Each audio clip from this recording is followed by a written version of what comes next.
Greetings and salutations, everybody! Welcome to the stream.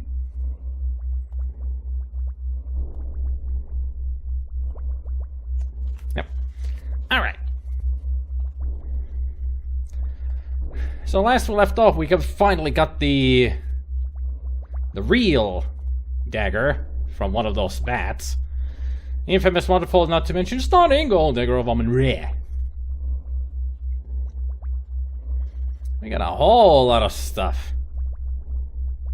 I'm sure we're gonna use all of those at some point. Well, maybe not all, but most of them will be used. So we got those imprints. I still don't know what to do with the carbon paper. I'm sure we'll find a use for it at some point. So hello, Goblin, Gabriel, Spicky, Mezzo. But first, before we start anything else, I'm gonna go back to Ernie. Ernie? Was it? I think it was Ernie. Gotta go to Leech's, oh, and Eldritch, right. Forget the carpet paper, you used the item that could read it.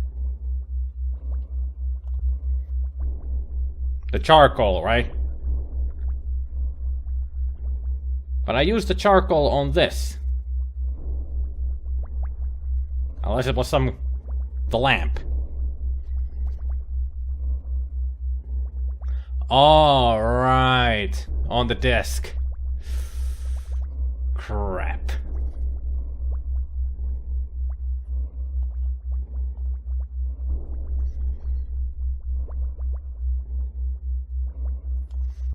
I don't know if this will work. Darn it. At least I gave it a try. To use this lantern to read the carbon paper. Oh well. We cannot find out then what the carbon paper said, but we don't care. As long as we can just go along with the game. Why would he lock the door? We were just in there. Okay. It's just a mention of two people meeting somewhere, so you bump into them anyway. Okay, so it's not important. Gotcha.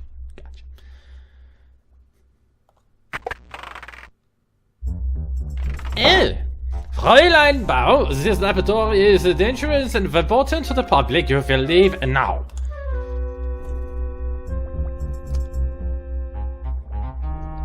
Well, since we are... I will not warn you again, Fräulein. Leave this laboratory immediately. Was on my way yet. What's the jump?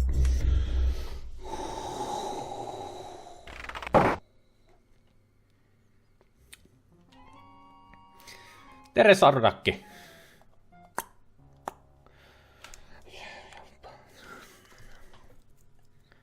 That's a good enough time for him to be out of there somehow. Oh, he's still here.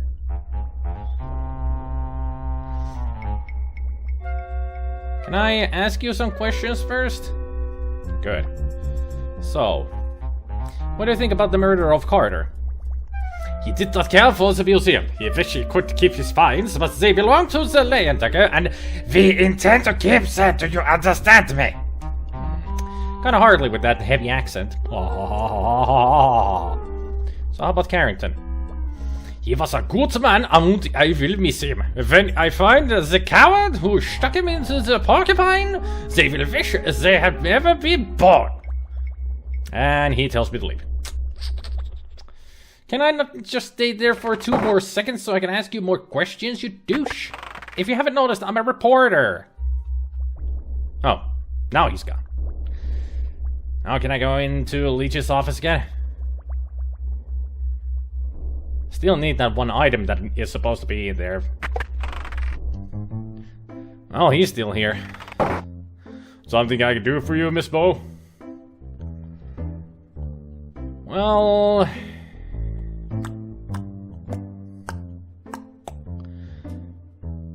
Not sure if I should show him this. That's one fancy pig sticker. I hope they find it soon. Good thing she didn't show it to him. What about dinosaur bone? Oh, this whole place is full of bones, Miss Bo. If you want to know what it is, ask Dr. Miklos. Yeah, she might be able to tell me what it is. With her being an expert on the dead things. Have I asked you about the wolf? Because, well, we already talked about that. I don't have too much time. But I think I've talked about everything with him. How about Steve? Yep, we have. Okay, I'm out of here. I would like to come back here when you are gone, mister. That's what I was hoping for, to go back in there, then he would be gone. Nothing else to do but to go around the museum again, just to see what happens.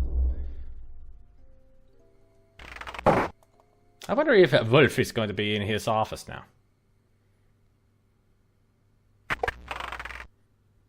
Oh, Mr. Heimlich. Nobody in here, huh? Intercom not going off? Okay. For some reason with the sword on the wall that we can touch, kind of feels like it's going to stab somebody else. This is what is commonly referred to as a hallway. When I was looking at this, looks like graphical glitches there. I guess it's just... I'm sure it's just shadow pixeling there. But it's instead of being like dark green, instead it's black.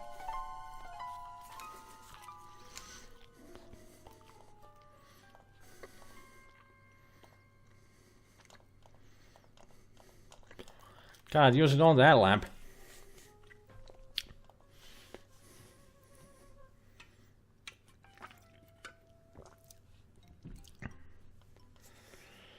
Miklos, are you in your office at all? Ever? Other than that one time getting the snake oil out of our hands. Which now we possess. I'm not even gonna bother to try yet to go into the darkness again. Yeah, I did try it and it works perfectly. Took a little while to get it to go. It was only the problem of getting the latest drivers to it. But once I did that and restarted the computer, it works. It's right here. It's just a thin, small tablet. And I should put the stylus back here. That's what it's for, right? Or maybe not. Doesn't fit. It's too thick of a pen. But I like it. It's very simple. Extremely thin, but it works. I tested it out on GIMP and it worked perfectly. Next Pictionary game will be fun. Well, I did test it out and I drew a little bit on it. It'll take a while for me to get used to it. But I do have to say, my drawing style has not changed. It's still crap. But at least it will be a little bit better. Instead of using the mouse, I can actually draw. I'll just have to test it out myself just to see how well it works with the browser. Still have to do that kind of a test. Maybe after the stream, if Goblin you're up for it, we can try a little bit of Drawsaurus and maybe somebody else can join us. Play a little bit of Drawsaurus so I can test out the tablet.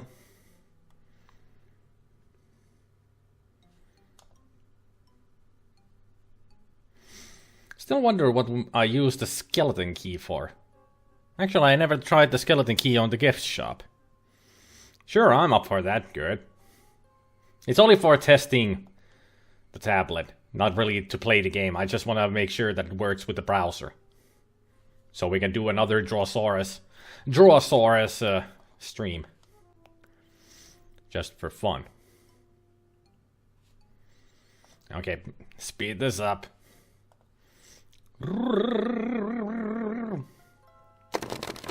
Door's locked. Well, what if I do this?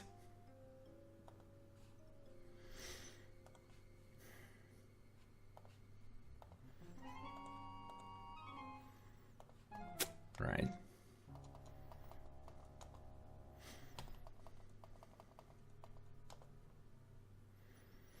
So we cannot open the gift shoppy.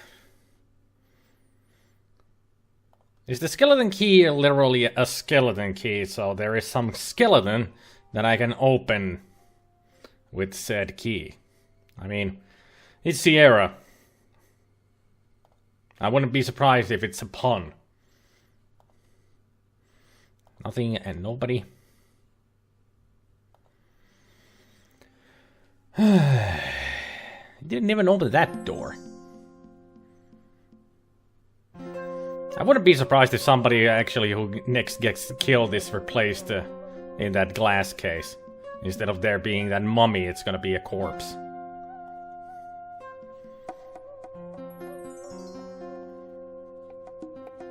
I'll keep in my own, you know.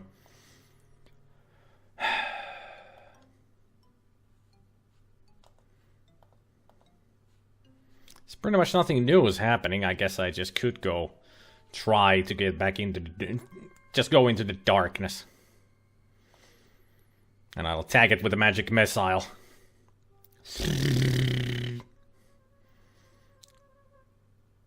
Whee!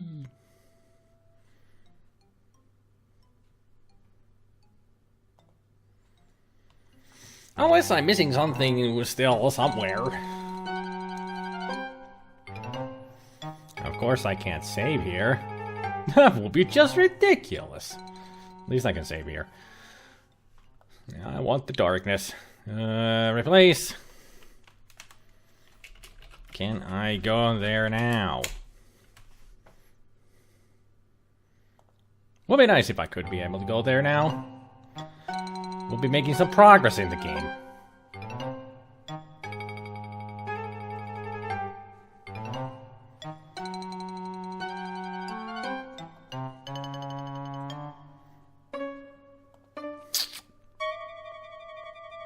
Why? Why does it not let me?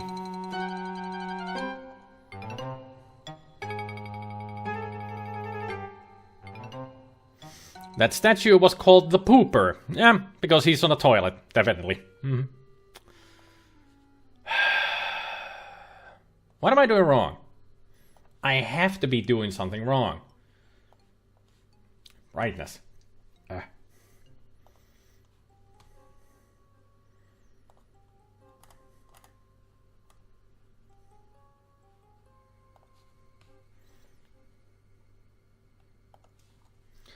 Give me all the solutions again to see what I'm doing.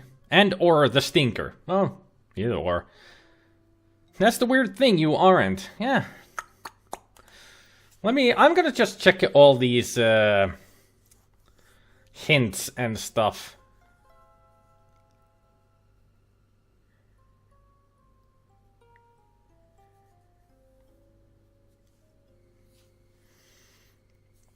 Or maybe it's a combination. The Stinky Pooper.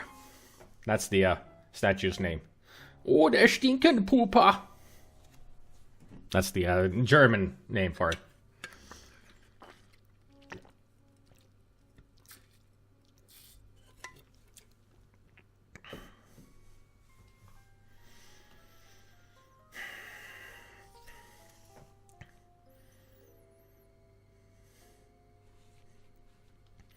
Apparently there are other tunnels, secret tunnels like this one that we opened, connecting one room to another. Maybe I should do that. Find all of those and...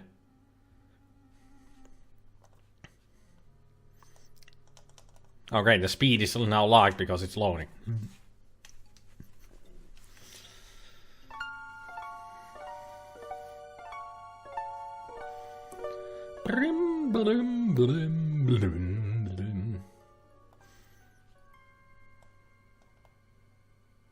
Just a little bit more speed.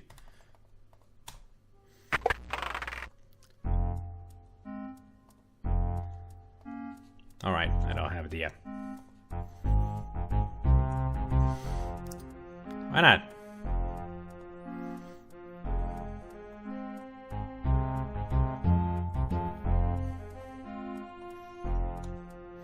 Variety of shiny metals. And that's the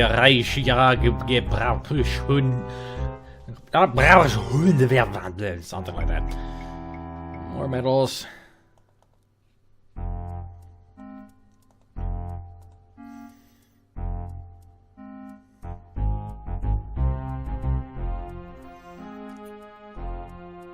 Although the metals are shiny and colorful, there's really no need for you to touch them. Eeeeee! What a suspicious looking button. I wonder what it does.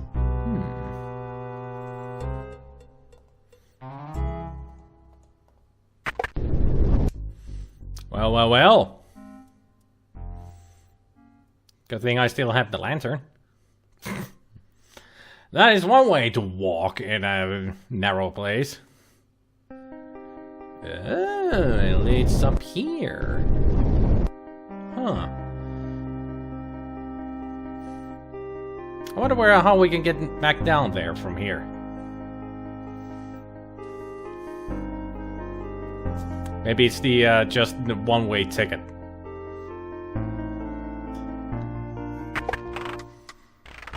Still interesting to know that that exists. It's like a shortcut to get back up here.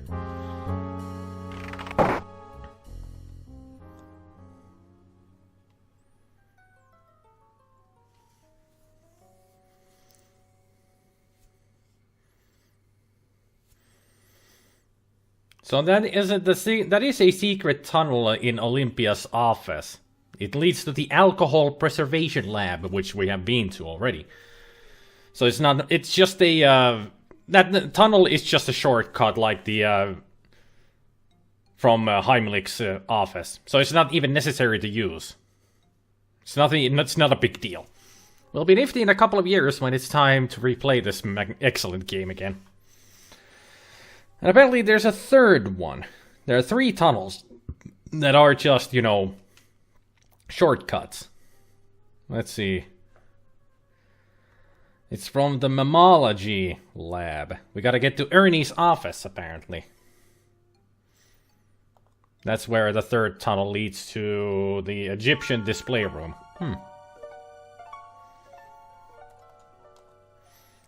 So those are just shortcuts. Even the one in Olympia's room is just a shortcut, so... we need to do something else to progress the story. You're still here.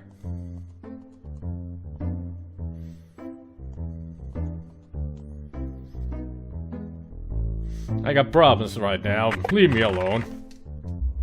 I can't even look at the thing that's on the desk, and that's something I need to look at.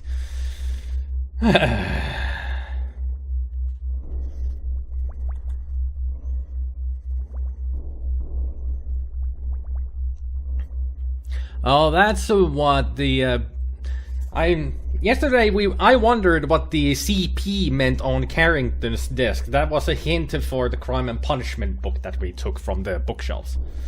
That's what it was.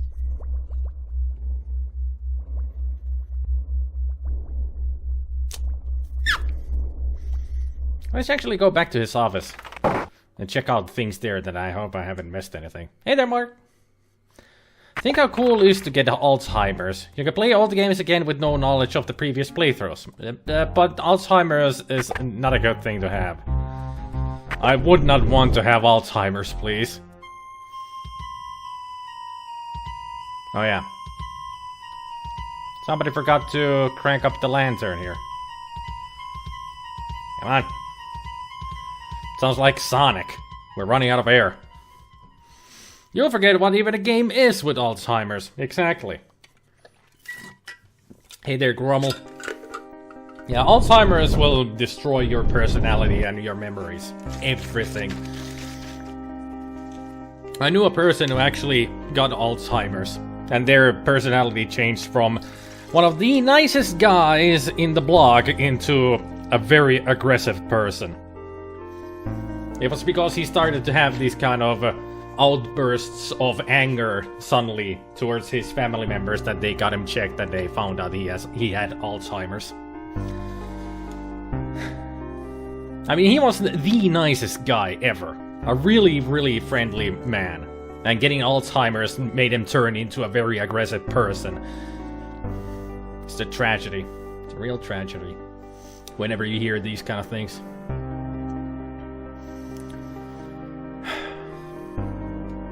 So making even jokes of Alzheimer's is not a good thing, you know. Countess and Ziggy at 1 AM medieval armor display. Well, Ziggy is dead.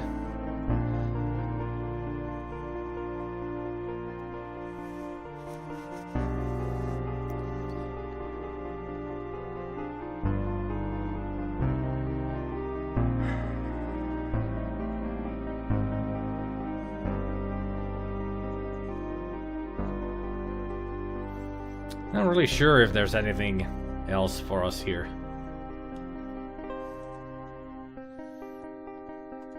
Pretty much examined everything here. It's a no joke. Mew has walnuts, yay! I don't really like nuts myself. Never got an affinity to the taste of it. Of any kind of nuts. Even in candy bars they start to get kind of blech for me. I'm glad my otherwise sick grandma doesn't have it. That's a good thing.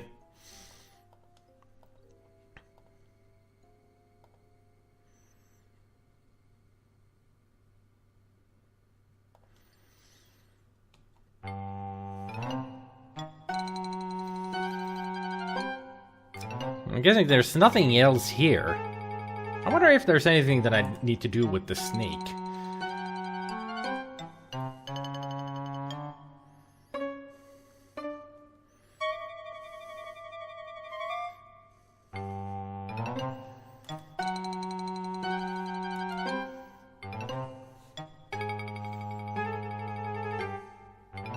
Terry Pratchett had it. Really? Huh. I didn't know that. No chance of a skeleton dance like in Monkey Island? As far as I know, would be probably one of those moments that we would get a big story about Grim Fandango. Can't even talk to the guy. He's supposed to be a staff member.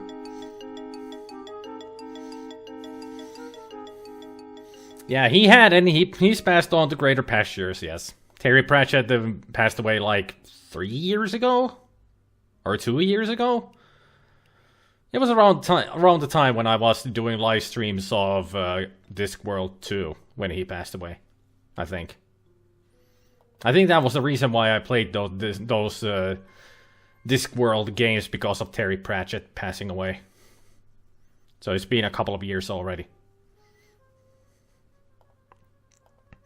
If you think about it, any kind of shelled nut is basically edible wood. True. But they're good for you. At least there's something good about the nuts. They're good for your health. Got all kinds of good things in them. So what am I missing? Pretty much the only thing that... Let me check another...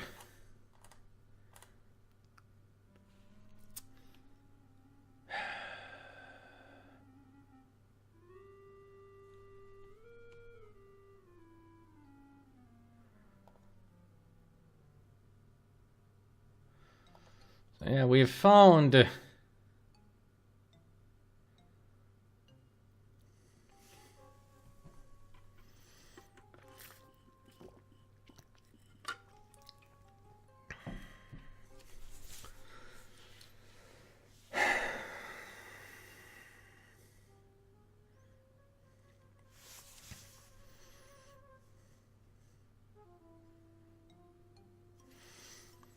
So we found Ziggy's head. I'm just looking a walkthrough right now. Found Carrington dead. And the time did go to 12:45. We did get that. Check out the paper cutter.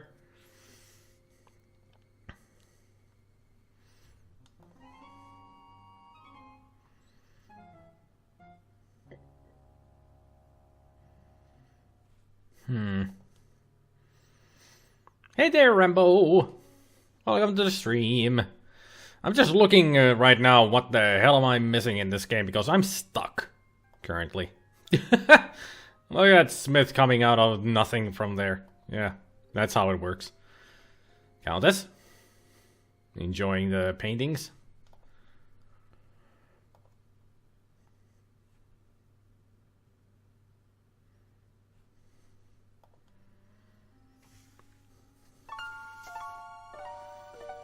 You got a key and seen some things that goes with keys. Yeah, I've seen a lot of them, but I still haven't found the right one.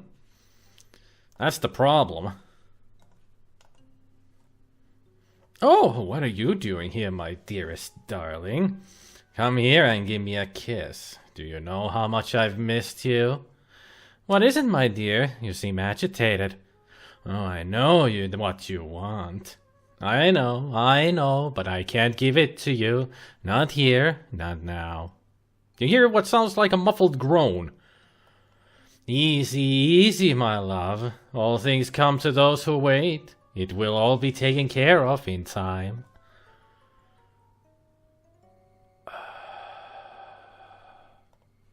Please don't be angry, my darling. It can't be helped. Please, my dearest, don't run away. Soon, I promise. Soon. Chuckle, chuckle, chuckle.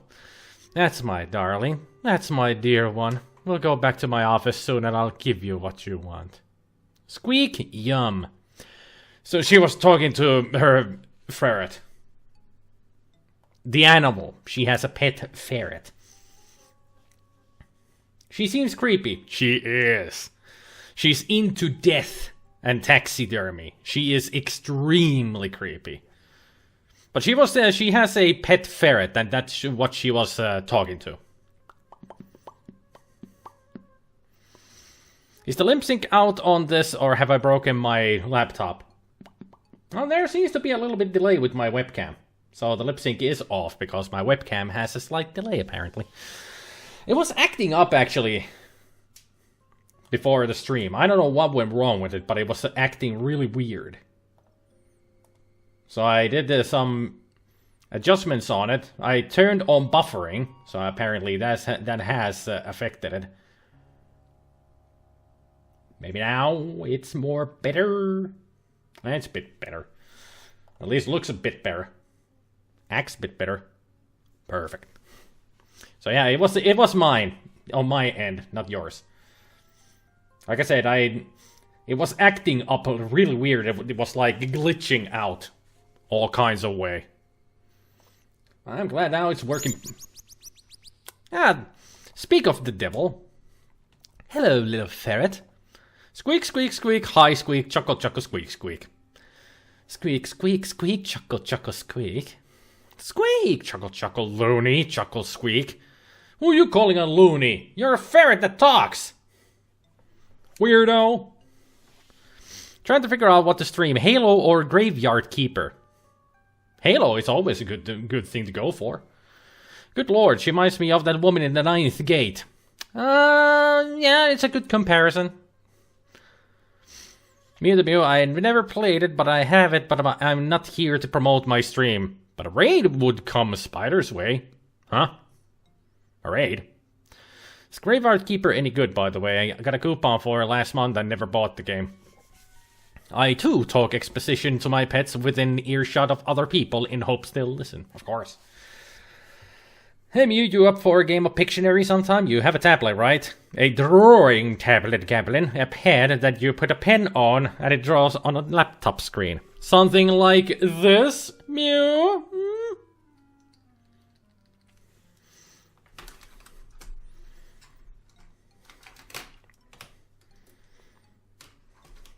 Yeah, this is the tablet that I got today. The Wacom Intuos S. This is the smallest, as you can see. Not sponsored by, just showing it off, and this is the pen that came with it. Very stylish, works extremely well.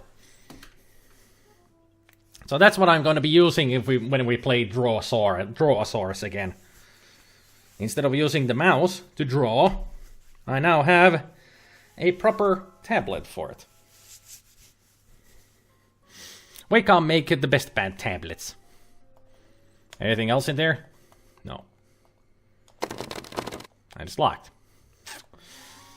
Okay.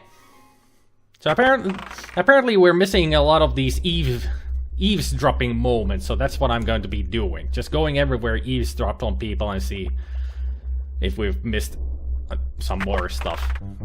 Ernie's still here. Nothing. Just checking. Bye. Here, nothing of interest.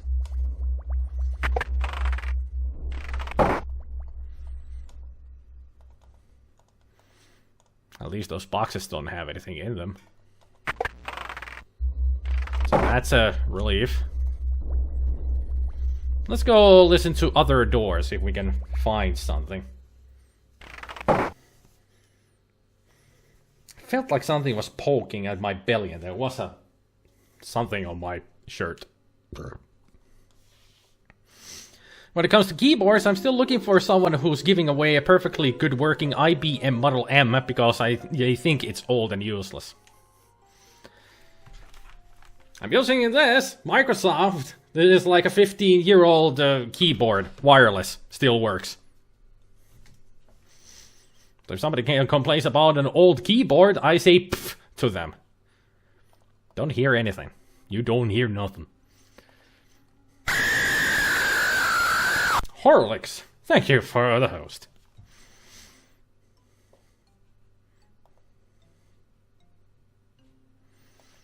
There aren't any more places.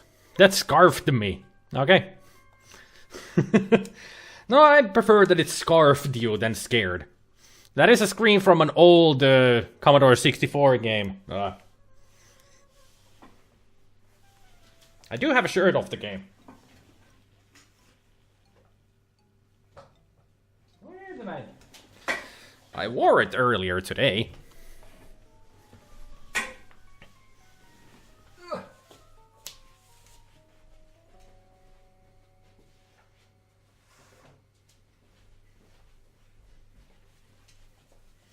Not really sure how well it shows. Might be backwards. It is. Hang on. Hang on just a second. Transform. Flip.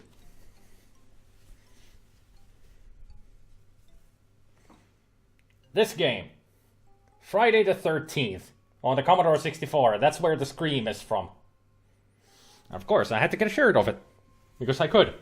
I did. And I'm glad that I did.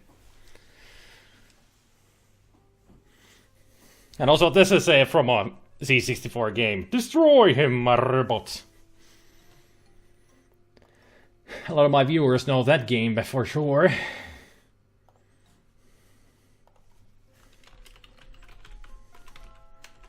Destroy him, my robot. Yeah. Yep, exactly. Impossible mission. My favorite game on the C64, which I have played on live streams too many times. Like 20. Or 30. I don't know. 4 years of live streaming. I don't even know how many times I played that game in the live streams. So many times that it's intoxicating. Oh, how many times?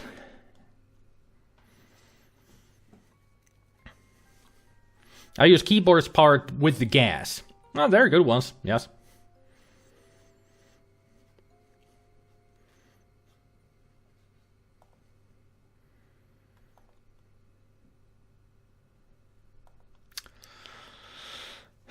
So what else am I missing?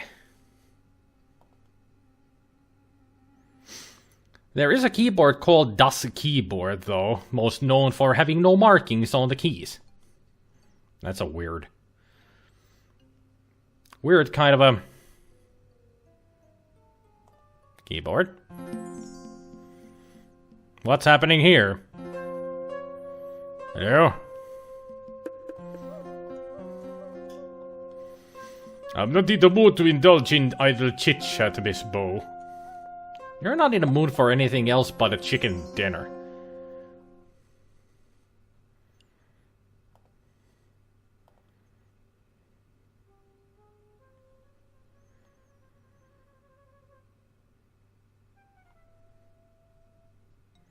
Kind of curious where she's going. Probably nowhere.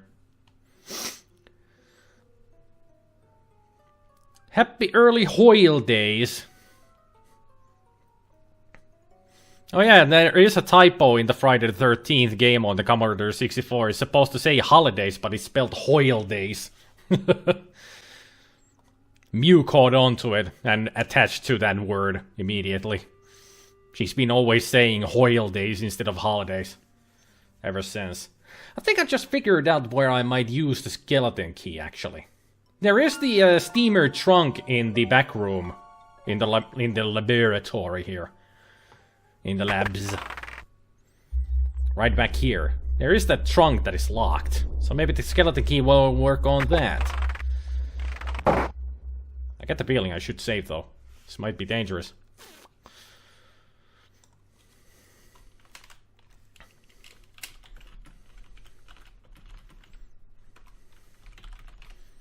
Open trunk of surprise! You never know what's inside there. Then again, a skeleton key, a skull key. Usually it means danger, you know, a skull.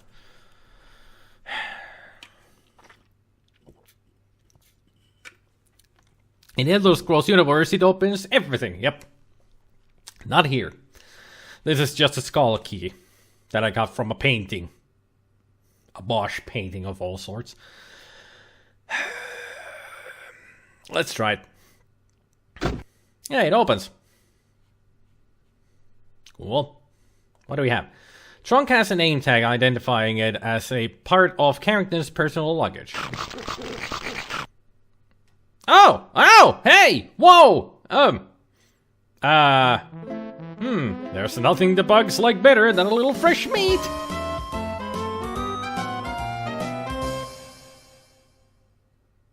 Did we just have a mummy moment?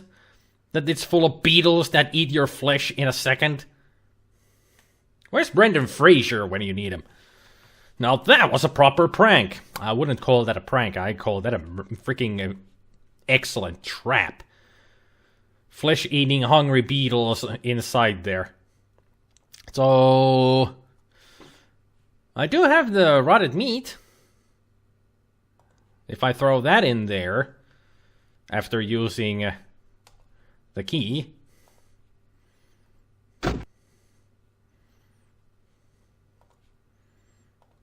Nope. That.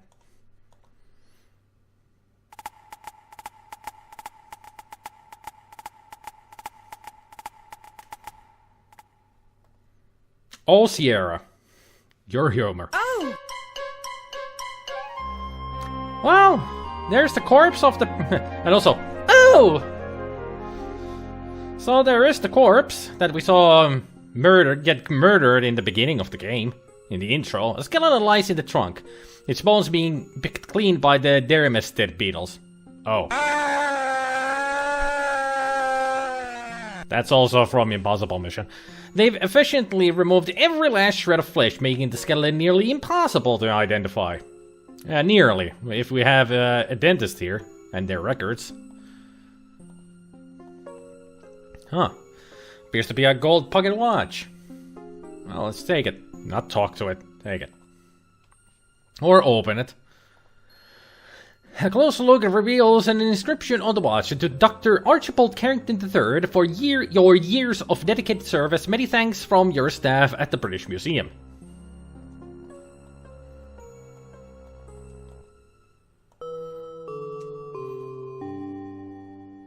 That's supposed to be 12:45 or 1:45. Well, now we know that the Carrington who died in Carrington's room is not the real Carrington, which we know from the start of the intro of the game. Like I said already, if they hadn't shown that one guy getting murdered right at the get-go of the game, this would have been a lot interesting of a mystery right here. And now it would have been more like, ah! What?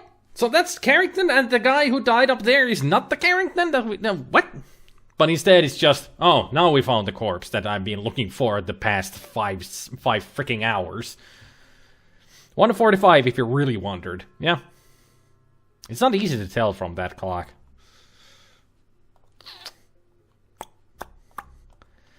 Valuable gold pocket watch. Oh! It looks like the third, fourth, and fifth cervical vertebrae have been twisted. This indicates a fairly violent strangulation. Other than that, there are no abnormalities that catch your eye. Yeah, he was strangled in the intro. It's not like I'm spoiling anything. The game spoiled everything on its own. Like I said, the intro was a guy getting strangled on the ship. Interesting. Never noticed that before. You never noticed what, my love? You have a tattoo of the Eiffel Tower on the inside of your left thigh. You're doing this to distract me, no? But I am worried about you, my Ernie. You're so big and so strong, but this ice pick fellow is a dangerous one, no? Yeah, he's dangerous, but I'll pay him his dough. Ernie Leach always pays his debts. Maybe you can do some more fencing for this big Al. He pays well. Yeah, Big Al's a good customer, but there's only so much fencing I can do for one guy. This ice pick might try to make the example of you before you can pay him off. He keeps leaving the threatening messages. Don't worry, baby. Ice Pick knows he won't get his dough if he kills me. Maybe I could get into a hot poker game down at Harlem Swinger and win enough to pay him off. No. The gambling is what got you in this mess, Mud Ernie. Yeah, maybe you're right, but I've got bigger problems tonight. I saw something I wasn't supposed to see. What? You're better off if I don't tell you about it. Now, what's this on top of your Eiffel Tower tattoo? I think you know what it is, my Ernie. You've seen it before. And I always enjoy seeing it again, baby. Oh, you American men are so charming. Sleazy, what the hell's happening in here? That event just...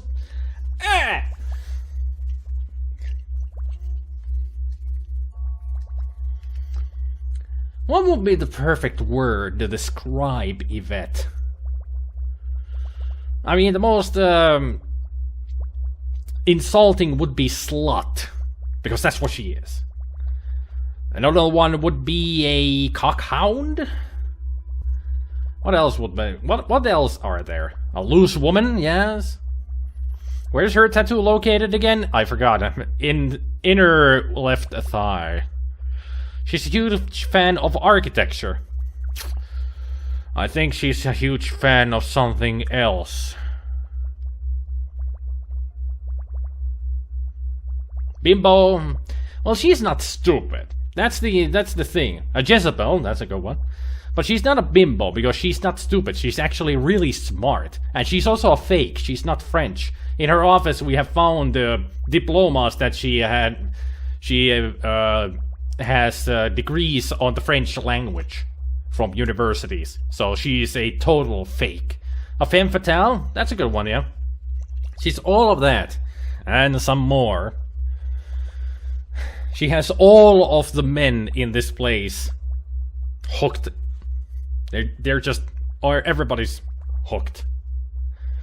Gold digger, status chaser. Yeah, a femme fatale is dangerous though, yeah. She's not a femme fatale because she doesn't kill people. She just lures. She's not even a black widow. She doesn't lure men to her grasp and then kills them.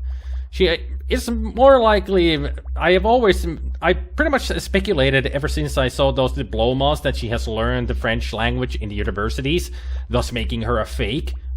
So she's not French at all.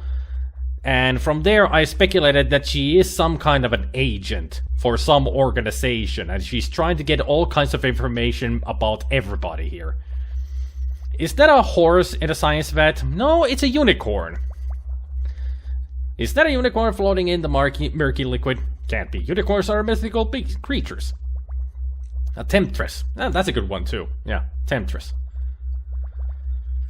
Yeah, but pretty much she is some kind... has to be some kind of an agent doing something here for people.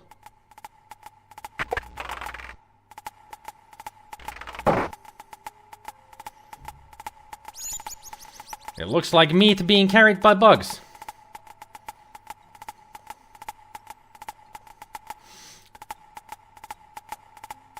So, our little ferret friend, do you have anything to say about cheese? Squeak, squeak, squeak, cheese! Squeak, squeak! I got the feeling I should give you the squeak, squeak, chuckle, squeak. Okay. So you don't want the cheese. Gotcha.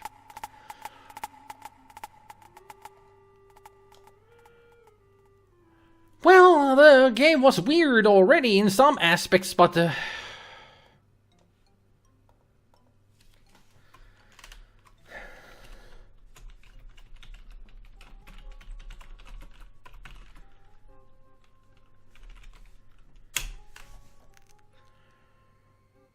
a female, because she's called Daisy.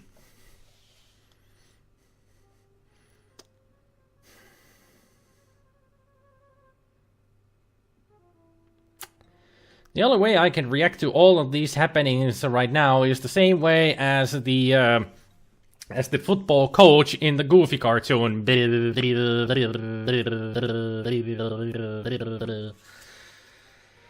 Unicorns exist technically. There's a rare defect deer can get where they only get a single horn growing out of their head. Yeah, but that's a deer, not a horse. Unicorns are specifically horse, not other creatures. So, false information. Okay, then she can die if she's too long in heat. Interesting facts about ferrets. Well, good thing she's spayed. I hope.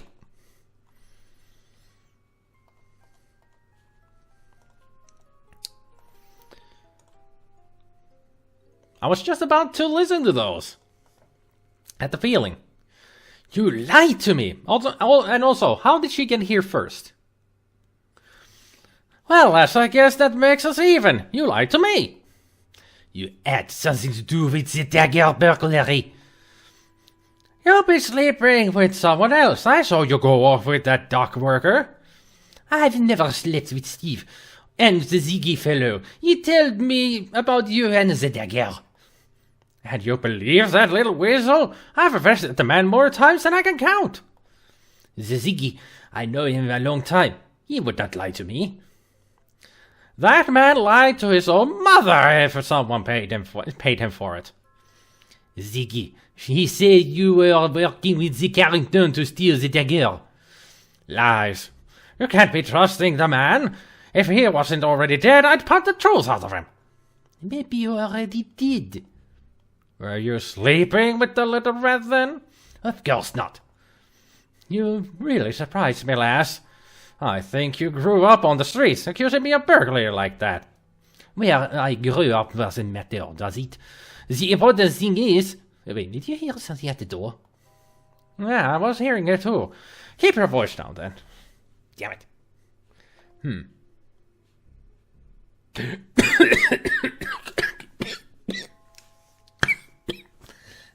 Choking on my own saliva here. I was gasping because gotta get to Carrington's office now. Actually, Carrington's office is right next to them. Shit. It's right behind her office. But I can sneakily get in there because I want to hear what else they're saying. Excuse me, really. I really started... inhaled a little bit of my own saliva there. Ugh. Unigoats sound like something from D&D. Yep.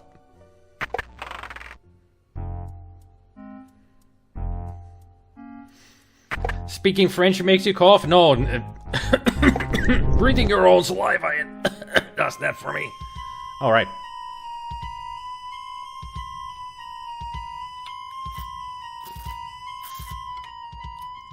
At least it lets you do this. Instead of just making you die immediately.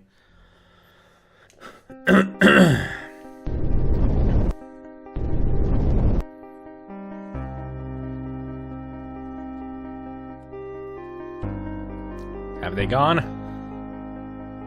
You don't hear anything.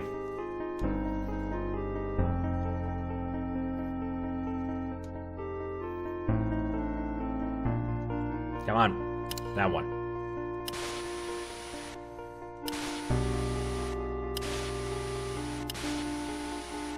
Oh, here's static, static, static, static. Come on. That's the... pixel perfect, stupid piece of crap.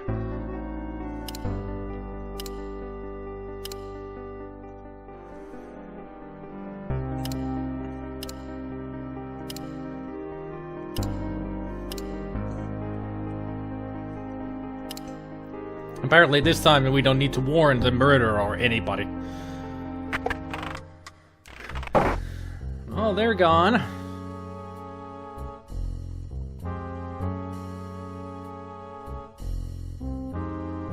Maybe now I can go to Ernie's office and do the things I wanted to do there before. I hope so.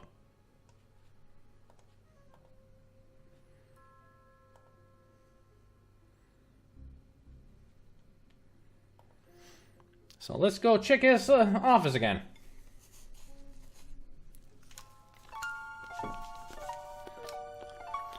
Mew fact. So I just heard that in the first edition of D&D, wizards got a 1d4 of hit points at first level, meaning that your wizard could have only up to 4 hit points, and if you roll the 1, well, you get a single hit point. Yep. That's how it was in the start. Wizards were the weakest classes, having pretty much no hit points at all. Yep. And when they leveled up, they didn't have that much constitution either, so when they leveled up, they could get just the 1d4 hit points on a level up. That's how brutal the first rules of D&D were.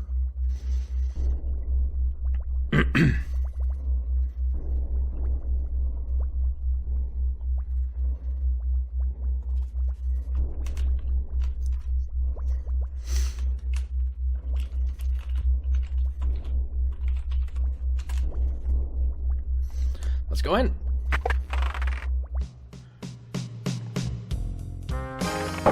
Checking that inner thigh, are we? You were upstairs just before, and now you're back here. What should I do in this situation? Ow. Ow. Am I going to have to spank you? I'm Scray. I'm Scray. Don't talk pig Latin to me. Maybe she is wanting to join us, yes? Lee? That's what you're supposed to be saying because you're French? Wow.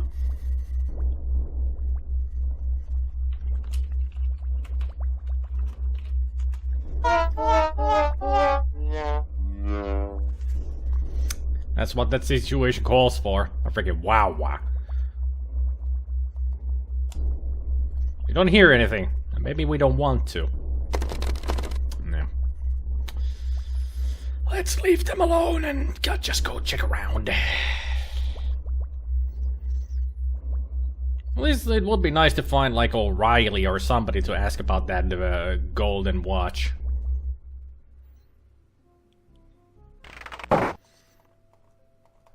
Anybody in the Heimlich office?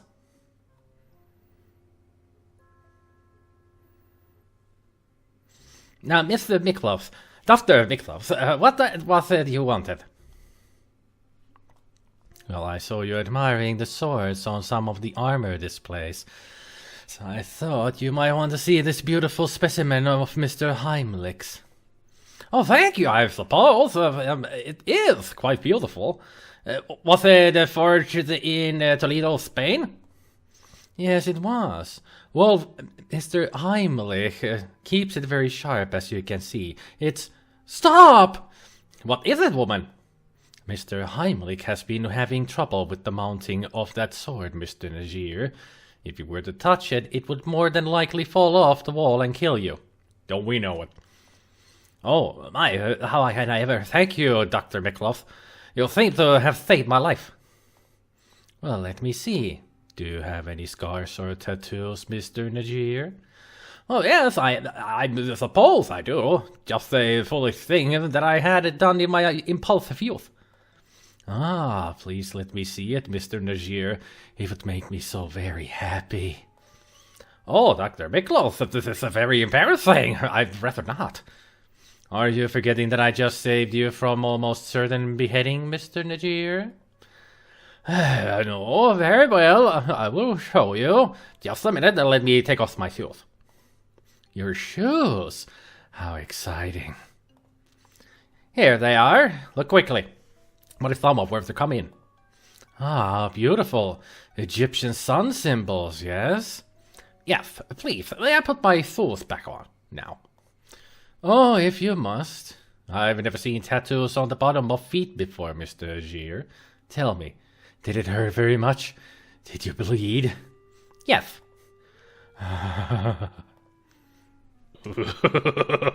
She's so freaky. She's so freaky. Hey, could you tell us a little bit about your owner? Or how about Najir? Got anything to say? Squeak, squeak, squeak, chocolate, squeak, squeak. Okay. Oh, everybody's a freaking freak here. Freaking freaks. They're all freaks.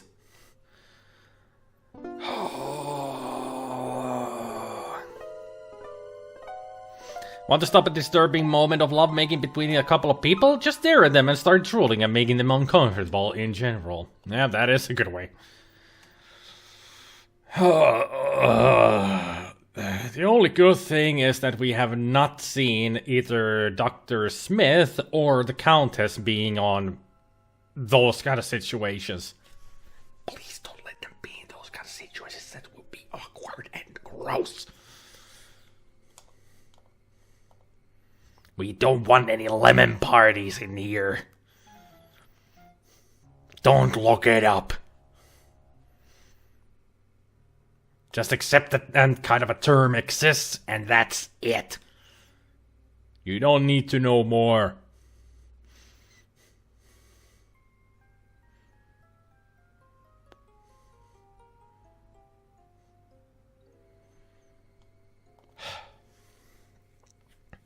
Is Laura Bow like Miss Marple?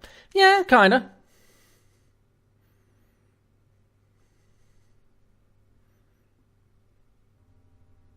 The only difference is that Laura Bow is from New Orleans. Or the Mississippi, Tennessee, Alabama area. So she's a southerner type of girl. A real southerner.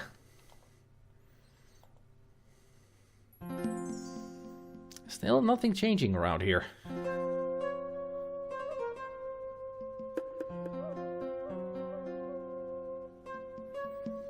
Yep, a southern gal. Oh. Excuse me, Countess. Could you tell me a little bit about this Dagger of Amon-Ra? Oh, I simply devastated that it was stolen before I got a chance to see it. It's supposed to be simply divine. What do you tell me about this pocket watch? Eek! That's the only thing you gotta say about it? I beg your pardon, Countess. Yeah, now, where did you get your mitts on that? Answer me! I really don't think that belongs to you, Miss Bow. I suggest you give it to me for safekeeping. No, I don't believe I can do that, Countess. Miss Bow, I said... I suppose you're right. Are you always this upset by pocket watches, Countess? Why, yes, dear girl. I've always had a dreadful fear of them. Huh? I get the feeling she might have recognized the said pocket watch. There.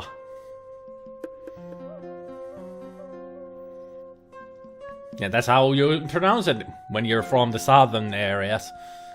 New Orleans and such. Can you try hiding behind the tapestry in the armory? I seem to recall that's something to do. In the next room? In here?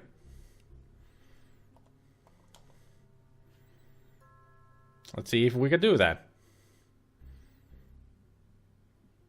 Apparently we can. And it's 2 o'clock. Okay. Let's see what happens. Somebody's... Heimlich. Heimlich.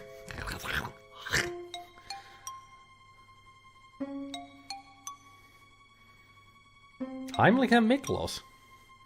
Wolfie, your facial scars are so wonderful. How did you get them? More awkwardness. Fencing, my strudel. As a young man, I would fence with mine Heidelberg friends. We would stop our opponents, saber, just before it went through our faces, which would make the scars you see now. Ah, that is very interesting. You did not use masks to protect your faces? Nein, that would have been considered unmanly. You'll have to show me how to do that sometime. There are many things I can show you, my strudel. Perhaps we should go somewhere less public, Wolfie? Oh yeah, okay, good idea. Particularly since there is that annoying reporter wandering around the museum. That is not something I would have allowed if I was running things here. Give it time, Wolfie. Perhaps you will be running things here someday, if I have anything to say about it. Oh, what can you do? There are ways, but come, let's speak of these things in more privacy. There's a certain Monty Pythonian vibe to you making female voices, just like Kilgore. Well, with only certain characters. Like the Countess is the voice of Hyacinth from Keeping Up Appearances. Ehkä tulet se paremmin suomen kielellä. Mikä hemmetti nyt oli Keeping Up Appearances suomeksi? Jos oot ikinä nähnyt sitä TV-sarjaa, se on se, missä on se hullu nainen, joka luulee olevansa kunnon tollanen snobi. Pokka pitää, just se. Pokka pitää. The bouquet resident is lady of the house speaking. That's the kind of voice I gave to the Countess. It's not bucket, it is pronounced bouquet. Kyllä ihan mahtisarja. So it's one of my favorite comedy shows. Keeping Up Appearances. Used to watch tons of it. It's nice to see Miklos moving around here now. I think we missed doing that before too. Memory is fickle, but rather held from memory than a walkthrough. Yeah. If you do remember anything, just always let me know if I seem to get stuck somewhere. Is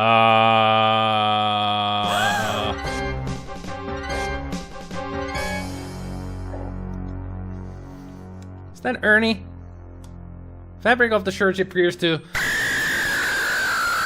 be clinging somewhat to Ernie's chest. Yeah, it's Ernie. Ernie's head lolls back limply. This arm is flung all to the side as if to say, I'm completely limp! Ernie's arm is draped over a tusk in a casual pose. If he weren't dead, he'd look like an ad for menswear. Ernie's pants appear to be clinging somewhat to his legs. I wonder how he died. I'll try in time to prod.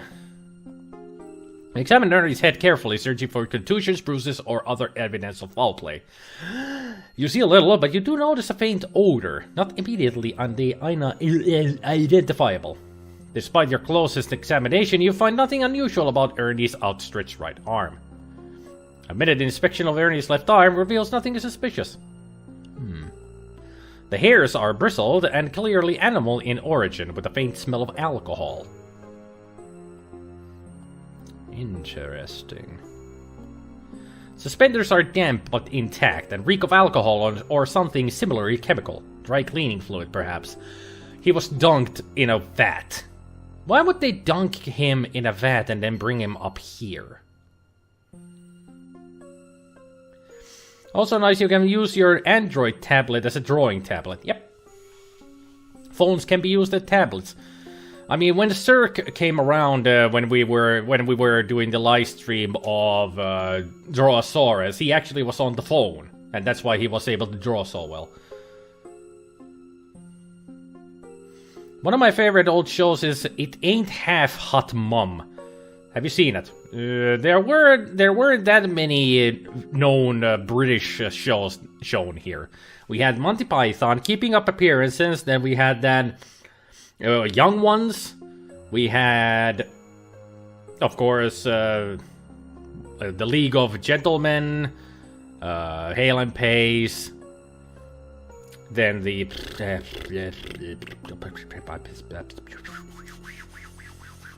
another British duo. I remember their faces, but I can't remember the name of it. Jace knows the other guy is always in the shows that he watches, like 8 out of 10 Cats and the big fat show, whatever, of the year. I think was it David or something? I think it was David. Who? What now? The comedian who never knows anything about modern music and such, who's always on the quiz shows.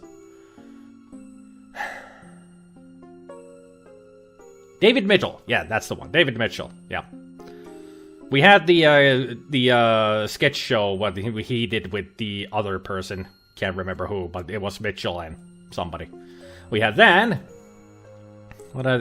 We also had the one of the old shows. Goblin was in the Mitchell and Webb. That's the one. Yeah. One of the oldest shows that we also had was with the old people. I watched those a lot. I watched that a lot because it was really funny with all the elderly people in the main roles in that little village. Then we had the one that was about the bus drivers. Of course, we had Allo Allo. It ain't half Hot Mom was based in British India. It was about a troupe of entertainers. You'll probably recognize Windsor Davies as the loud-mouthed sergeant. Nope, we didn't have that. Last of the Summer Wine. Yep. Great show, that one. Pants are intact, but the smell emanating from them is noticeable. It's as if he took a swim in a bathtub gin.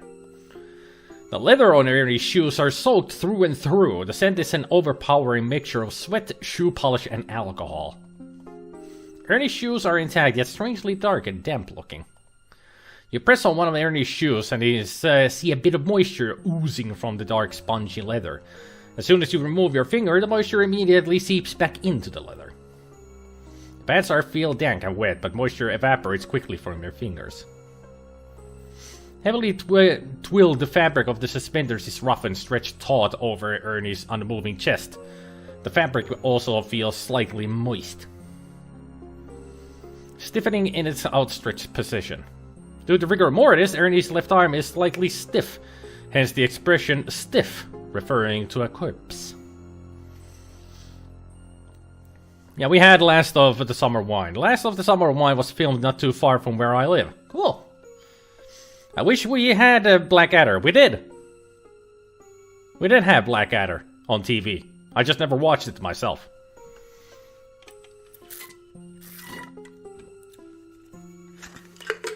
But it was shown on TV here. Yep, we did. Back in the 90s. They showed it.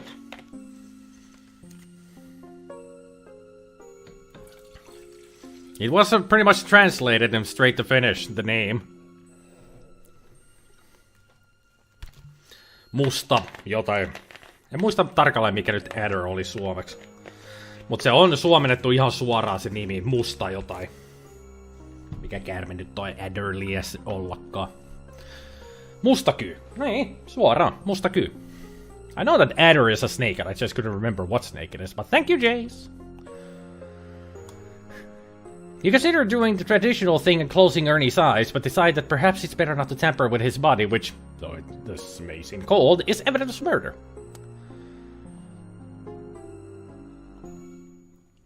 And now it's 15 past 2. Do.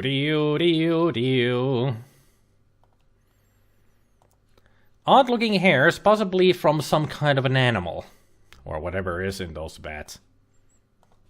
The hairs are bristled and clearly animal in origin. They also have the faint smell of alcohol. Now the murderers could be anybody. I mean, it could be murderers. Not just murderer. But I'm sure that there's only just one suspect. Just no idea who it is. This is the problem. Ah! You're smelling like the brewery, my Capitan. Either you'll be drinking, or you've been eating too many of those grapes. It doesn't really turn into wine when you eat grapes. Sure, Begorra, a man needs a little nip from his flask now and then, doesn't he? Personally, I do not require the drinking of the alcohol. It would impair my mental and physical skills.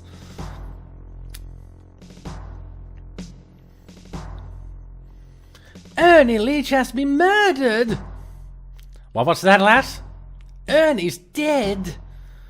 So, you finally come to us to confess, is that it? Confess? No, I'm reporting a murder. And you were the first one to find the body again? No, she was there too. Well, I guess so. Quite a coincidence, Fräulein. I think we should be interrogating you to learn the truth. I've had enough of your lies. Calm down, Heimlich. If there's any interrogating to be done, I'll be the one who does it. Now then, lass, where did you find the body? The Mastodon room. He's hanging from some Mastodon tusks. Ah, he's probably just sleeping on the job. No, I'm sure he's dead. Well, I'll go take a look at him then. If I need to talk to you, I'll find you later. Poor Ernie. What did he do to anybody? Oh, Act 4. Okay. We had also Black Boots and It Crowd. Never watched them either. Museum of the Dead. Well, it's a museum. There's usually nothing but dead things there. Do we smell a promotion in the air? You're doing splendidly. Yay. And also, I don't think we would be getting a promotion just after one story. Not gonna be an editor-in-chief so fast.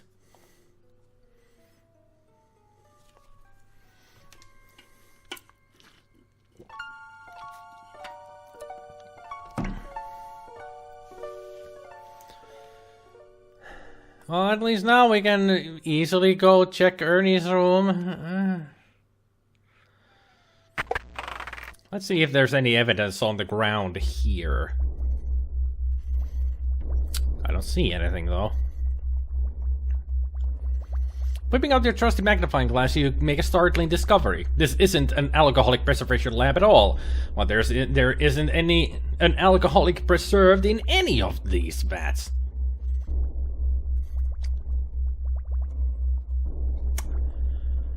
Somebody do the rim shot. That was such a bad pun.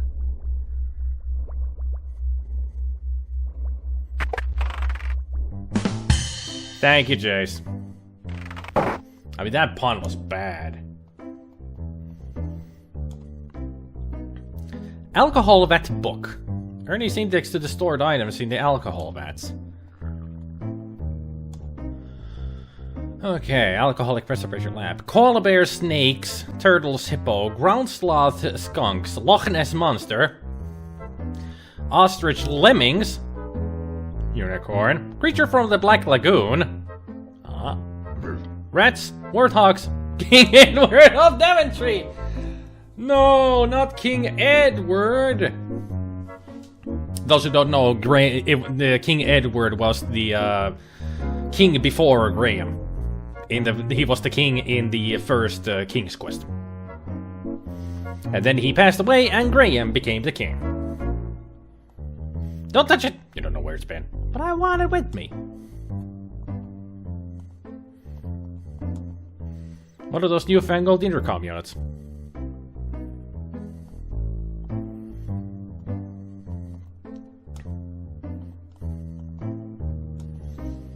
Boom, boom, boom.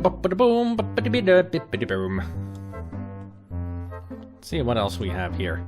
Collection of Anasazi polychrome pottery from the cliff dwellings of Mesa Verde in Colorado.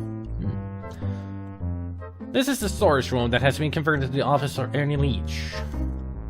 Ernie's private box collection of World War I souvenirs.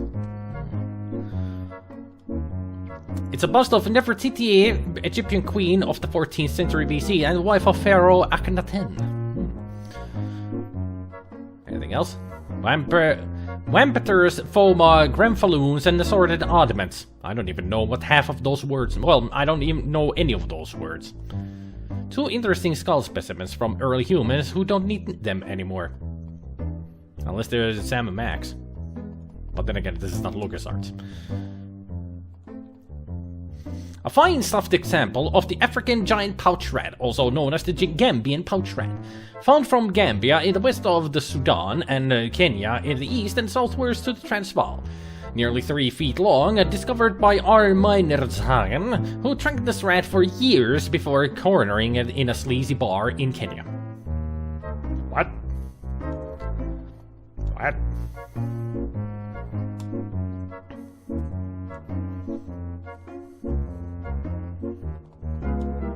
A rare skeletal specimen of the saber-toothed jackalope, discovered high on the frozen slopes of Mount Everest. Extinct for over 20,000 years, scientists speculate that this jackalope was in the process of climbing the highest peak in the Himalayas when it died suddenly of arthritis. It's a stuffed bear.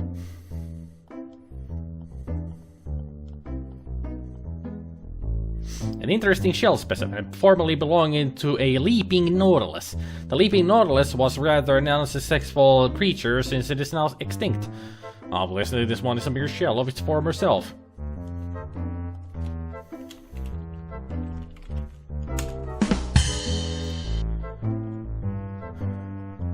These puns are so bad. It's like Mercenaire was here.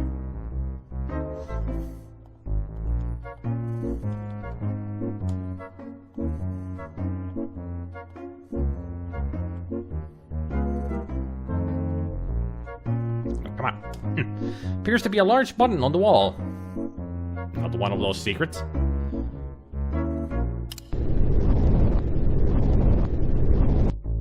When you push the button, you hear a sliding noise off in the distance, clearly originating outside of this room.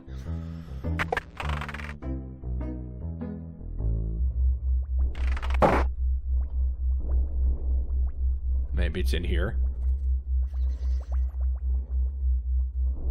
Oh, you guys are talking about the panel shows and such.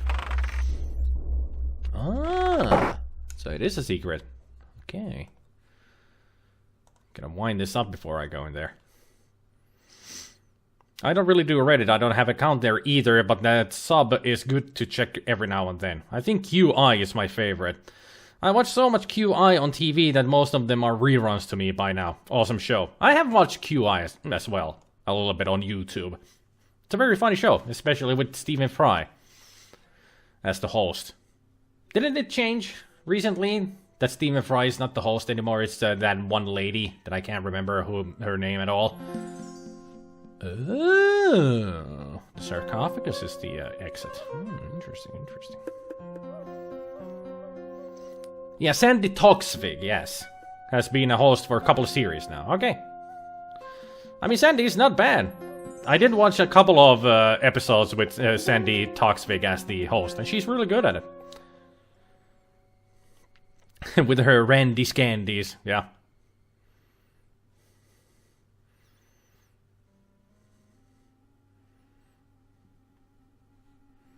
I actually watched I have watched a lot of Graham Norton's show on YouTube, and at once one of the older episodes, like a couple of years ago, had Sandy Toksvig in the show as a guest, and then I watched the QI with her as the host, and she has lost a lot of weight since then.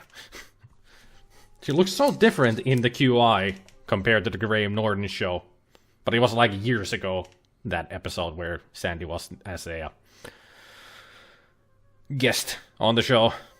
I have a command on my computer that plays a random QI episode. I usually run it at bedtime and fall asleep to it. It'll even switch my monitors off at the end of the episode. Didn't even know that you can do that. QI's Twitter is also worth following. Lots of interesting stuff gets posted. Sure. Nobody? Okay.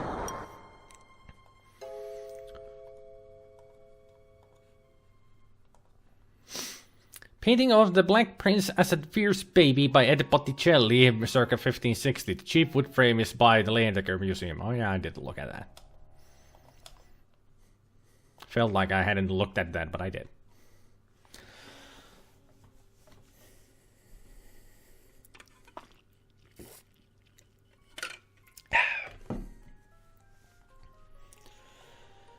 So Ernie's now dead. I just wonder who else is going to die. There aren't that many people left. There's still Steve, Yvette, Smith, Najir, Olympia, O'Reilly, and also Wolf. Not that many people left. I can only wonder why these murders are happening here. Of course, the burglary has to do something with it, but sure there's something more sinister going behind the scenes than we have witnessed yet.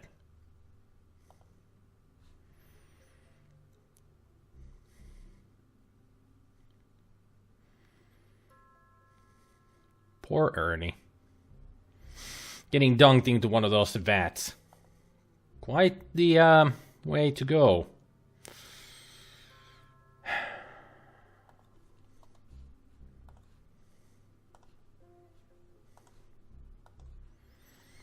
Wonder if anybody's in the Yvette's office this time.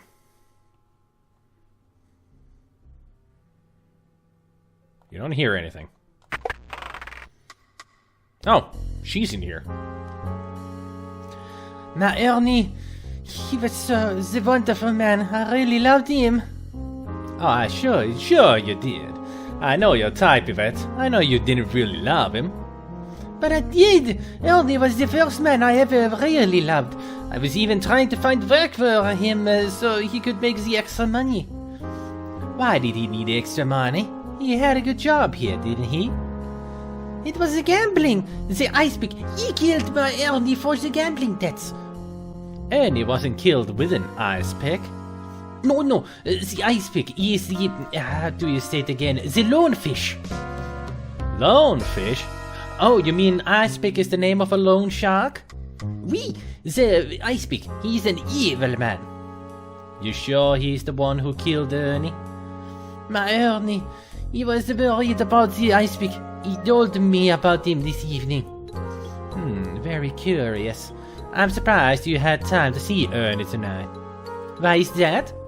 Because you've been spending so much time with Mr. Dorian. Oh, you mean the Steve? He is an attractive man, but we are only the friends, no? But my Ernie, what will I do without him? I can see you're upset. I'll leave you alone. I've seen her spending more time with O'Reilly than Steve.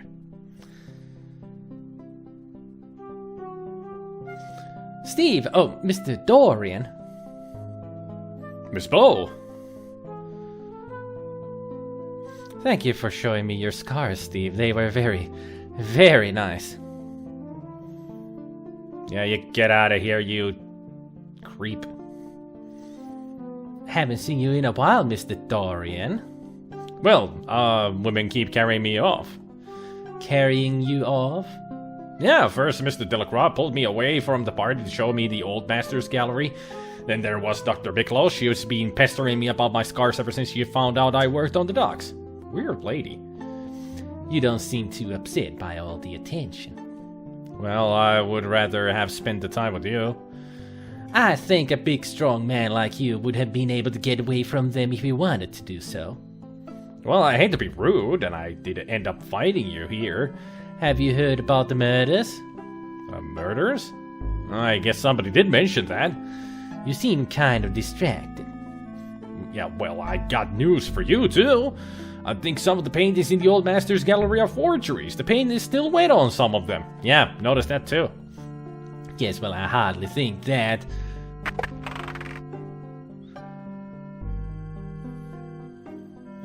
Oh, Steve, a terrible thing has happened. Ernie is dead. Ernie? Yes, my Ernie, what will I do? Oh, I need a big man to cry on. Please come into my office. Sorry, Miss Bow. The poor woman seems very upset. Maybe there's something I can do for her. I can just guess what that is. We can talk more later, okay? We'll see about that. Yeah, we will see about that.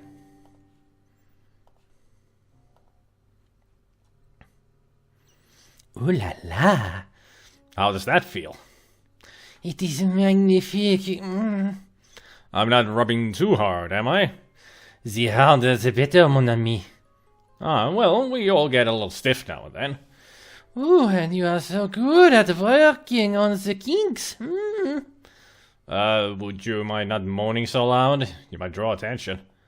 Ooh, I cannot be helping it. You are so big and so strong. Mm.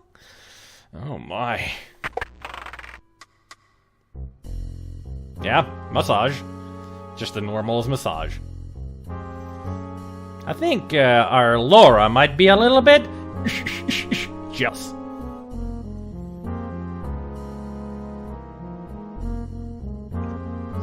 Oh dear.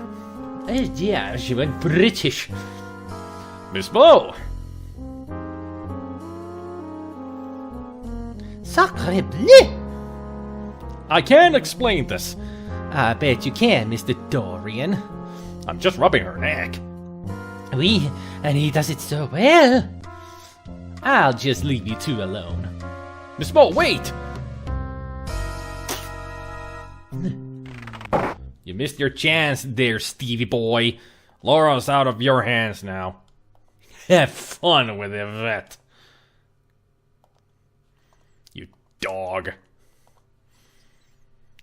Let's see if we can talk to you about this pocket watch.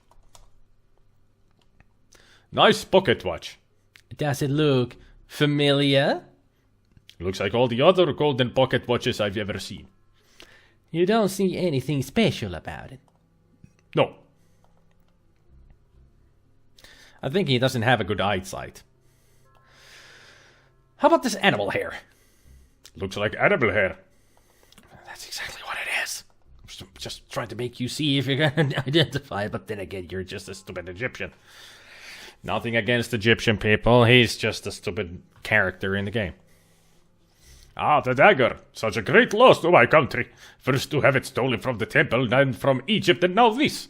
When will it end? When will it return to its rightful place?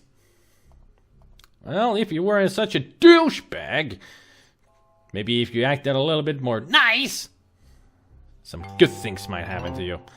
Oh, Miklos is not in her office. Alright. What are you doing here, Countess? Get lost. Or maybe she is lost. Huh. So, I guess we could go downstairs and check on all the other offices and see if there's any kind of hanky-panky going around there. Just like there's hanky-panky going behind door number 1.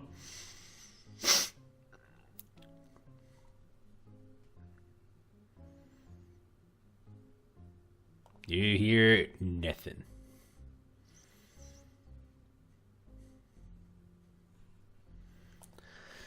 Down we go. Getting more soda. Go for it.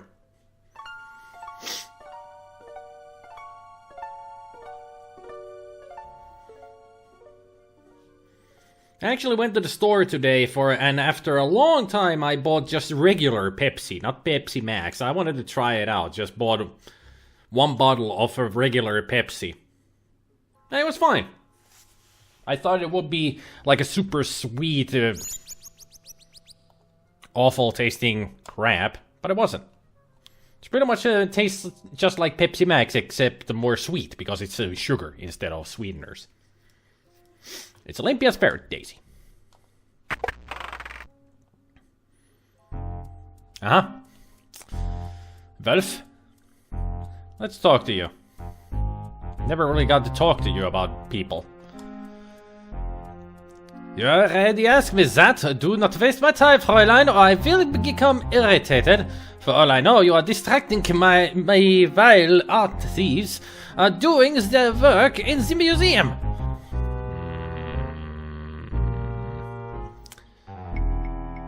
So, what about Ernie? Ernie was a decent man, and when I find the murdering coward who drowned him, they will be crushed in my powerful hands.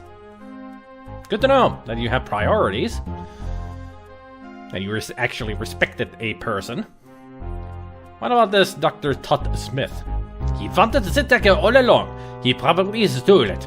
I should kill him right now, but I have no evidence. That is the worst kind of accent to be written. To read. What about this Whitney Little?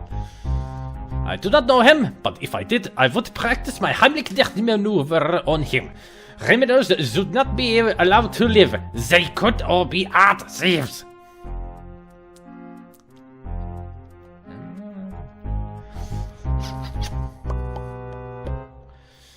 Ever seen this pocket watch before? Where did you get that? That is a man's watch. I do not think you are a man, Miss Bow. Are you? Did you steal that watch? Answer me! No, I didn't steal it, I swear. If I found out that you did, you have had it, Fräulein Bow. I will not tolerate illegal acts in this museum. His voice is going all over the place, just like his accent. I did have a blood sugar level of 30 a couple of weeks ago, just gotta watch him sugars. He got hospitalized for a couple of days because of that. 30? Holy shit. I hope you're okay. I love regular Pepsi just as much as Coke. I don't like the taste of Coke. I'm a Pepsi person. Got anything to say about the Countess? I do not trust her. I do not trust you. I do not trust anyone. But her particularly? What about Steve? He works on the docks. He has red hair. He has no scars on his face. I do not trust him. But then again, you did say that you don't trust anybody. He is a bumbling fool who does not care about this museum. I do not need his help. I do not need anybody's help, especially yours. At least I think that's what he said. I do not trust him. I do not know why he's here. I think he is an art thief. They are everywhere. What is this guy? Dr. Miklos is a fine woman. She is truly dedicated to the security of the Leyendecker. At least there's one person you apparently trust. Just one. Fräulein Delacroix is a charming young lady. She loves the museum, and she is a work of art herself. I admire women who take good care of their bodies as we military men do. So you're calling Laura ugly because you don't trust her? Asshole. Laura Bow is beautiful. Just like Yvette and... well, just like Yvette. And at least in my opinion, she isn't good looking. But then again, she is a redhead, so... Try using the sword again in front of him. Maybe he says something? What's a normal blood sugar level? Yeah, it's about 3 o'clock. Yeah. You do have type 2 diabetes, so... well, usually blood sugar level should be around 6 to... at least 5 to 8. That is a good level. So level 30 is like super dangerous. Saradak could have died. Because 30, even on a normal person, is way too high of a blood sugar level. It's like super high. In other words, not good for your health. 3 a.m. It is the witching hour. So let's try to use this. Keepers, Laura, not in front of witnesses. Okay, we can't use that. Fine.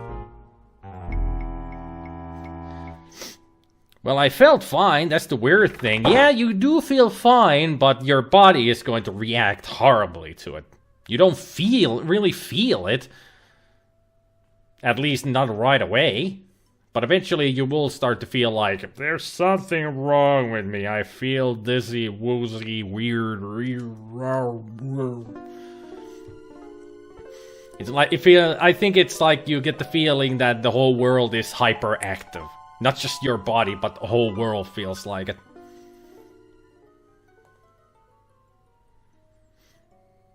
It's not a good feeling. Trust me, I've had that because I have been to tests and my blood sugar has been a little bit high and it has had some of an effect on my body and it's not a good feeling. You don't hear anything. But do we see anything? Haha! I think Yvette is dead. One of those new portable typewriters. It's on the floor, but it's actually a desk lamp. It's a petite woman's shoe. Eek! You pick it up and place it in your purse. Okay, we got a shoe. Duck says you're pissing honey. Mm-hmm. Because it's all the sugar coming out of your body. That's the red hair, right? Feels like red hair. I wanted... Nope. Yes. Heel is considered high for the 1920s, indicating that it's a custom-made shoe. The back of the heel is heavily scuffed. A close look seems to indicate that red hairs belong to a human.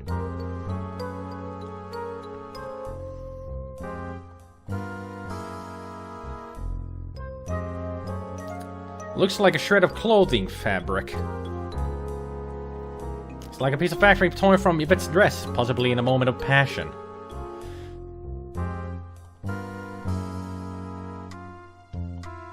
Assorted garbage fills the wastebasket, pastry shavings, blah blah blah. Yeah, but it's turned over. It's a desk chair. Chair.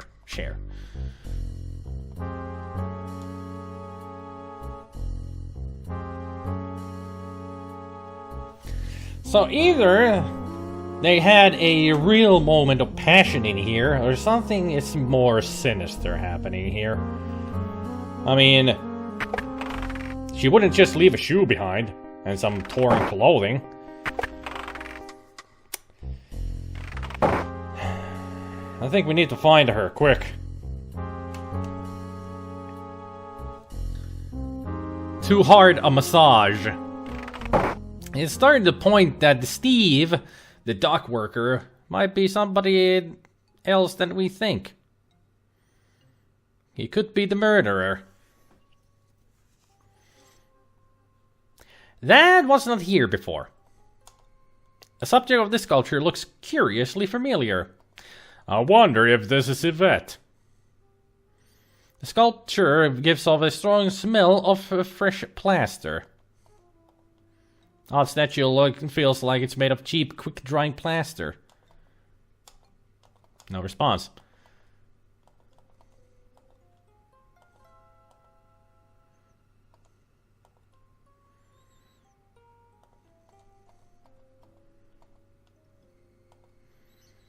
Can we not do anything to it?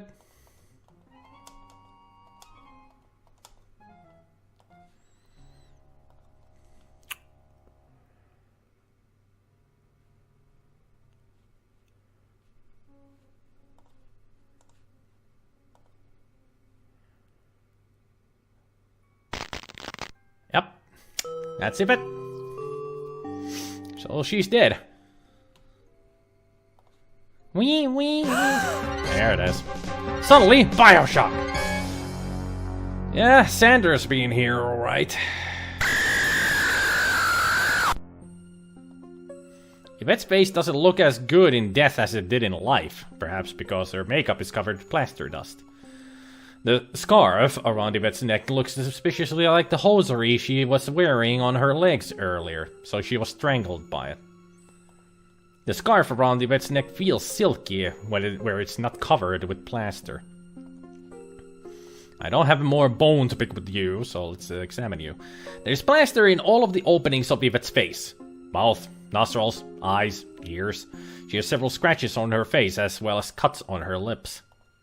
The scarf clearly isn't a scarf, it's the silk hosiery Yvette was wearing earlier in the evening. Her neck under the scarf shows red friction burns as if she was strangled. This makes you wonder if she died during a passionate moment, or had simply developed the habit of wearing silk hose around her neck. There appears to be a fingerprint on one of the lenses of the bifocals, although you have no way to identify it.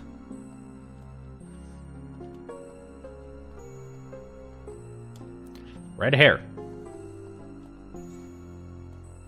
Definitely red hairs. Probably human. Nice weave in the hardened fabric of the dress. Yvette's dress doesn't look as good as it did earlier in the evening. Looks can be deceiving. It's Yvette's left hand. There's plaster dust all over Yvette's pale bare skin. It's right hand. Yvette's hair, formerly full of bounce and shine, is now lifeless and dull. It could use a thorough washing with a good shampoo to get all the plaster dust out of it. Why would you want to do that? She's dead. No split ends. Oh, that's good. Left hand is plastered. Probably the right hand is plastered. She looks plastered. There are a few scratches on Yvette's skin, as if she was in a struggle before she died. Really? Yvette's cleavage. Really? That's a thing. Can we take a closer look? Goodness, Laura, there's nothing unusual about Yvette's cleavage. Oh, Sierra humor. So really, it's pointing at right now that Steve is our culprit. But the question is, why? And how did he know? The Eiffel Tower doesn't look so great anymore. Well, we didn't take a look at that. We weren't able to because we cannot see her legs. They're still plastered. Covered in plaster, I should say. Just go. Just go. Get there. Go there. Why is it always just 1 pixel? Why couldn't they program that it's like 5 pixels wide over the ending screen?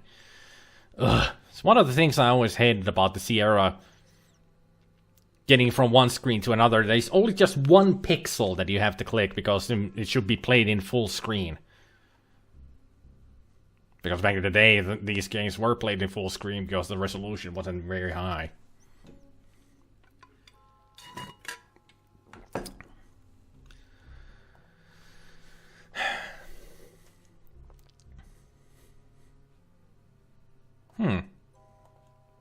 What's this then? A shoe. Smelly old work boot. That's Steve's. There's a few spots of blood on the floor. Blood is red and almost dry. There seems to have been a struggle here. Still Pippin in there? Yeah, he is still in there.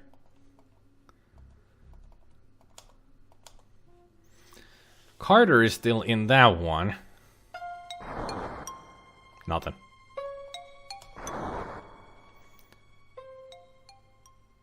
Maybe down here?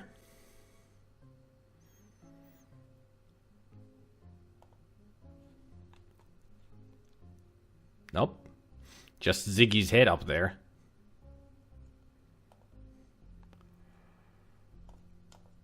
To the other way! Maybe somebody's being dragged in here. No blood on the ground. Nothing here. Curiouser and curiouser.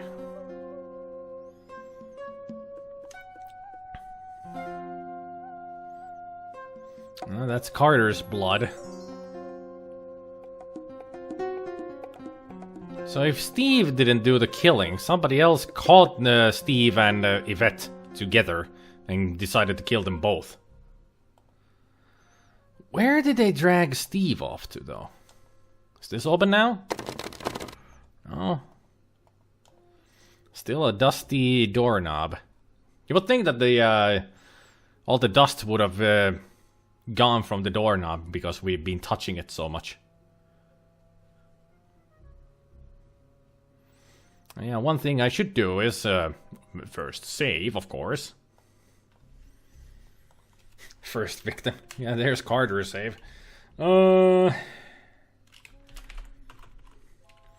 Hey, Steve!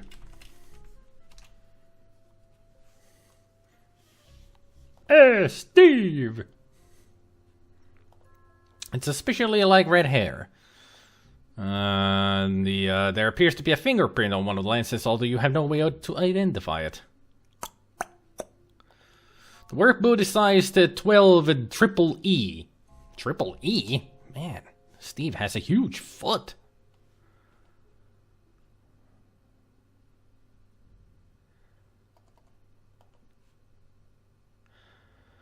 Don't tell me that the corpse might be hidden inside the mouth. Oh. Rar, rar, rar, rar. Aha! A doorway! I'm sure that at one point we're gonna see blood dribbling from the jaws. Because they stuffed the corpse in there. So this is gonna end up just like the first game. Everybody's going to die. It's been going that way for now.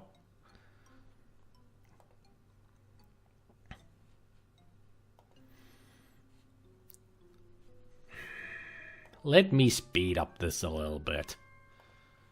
That's all I want, is speed up. There we go.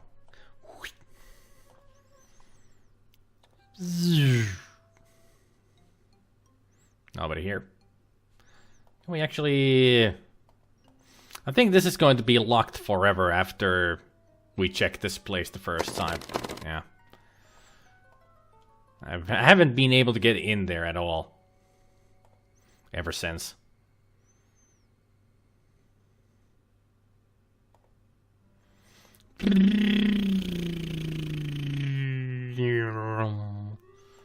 Nothing suspicious here. Okay. Also, since Ernie is dead, there's no way we can ever get out of here, because... But then again, Ernie did say that he didn't have the keys anyway, so... Who knows where the keys for the museum are, so nobody's getting out of here. But I just hope that we're gonna get out of here alive. So far, not so good. Meanwhile? There's never been a meanwhile before. Is that the Countess? Countess? Why are you tied up on my desk? She's dead. Can't you see from the skin color? She's so freaking dead. Your face has certainly changed to an attractive pale color, my dear. You seem a little under the weather. Are you okay? She's an expert in the dead, and she cannot identify just from the looks that the Countess is dead. Oh. She's dying. Maybe not dead, but dying. Oh dear, you don't look well at all. O'Reilly, You want Mr. O'Reilly? Okay, just wait right here and I'll go get him. No, you... Lady, what's wrong with you? She's definitely dying. Jeez. Laura, get in there, rescue the poor lady. Hello, Miss Bo. Do you know where Mr. O'Reilly is? Well, no, not exactly. I assume he's still in the museum. Well, I'll find him. If you see him first, would you tell him that the Countess is dying on the desk in my office? The Countess is dying? What's wrong with her? Well, she looks rather pale, her eyes are glazed, and she's not breathing much. I'd say she's been bitten by a snake. By a snake? Must you keep repeating everything I say? In any case, I've got to go now. Psst, she's being sardonic. No, psst, she's being an idiot.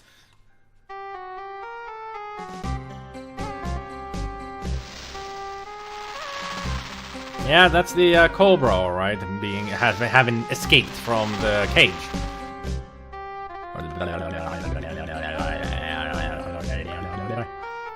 So do I use the snake oil? I'm assuming? Help? Hit it with your boot. I'm not sure if that helps enough. I do have the snake catchy stick, yeah.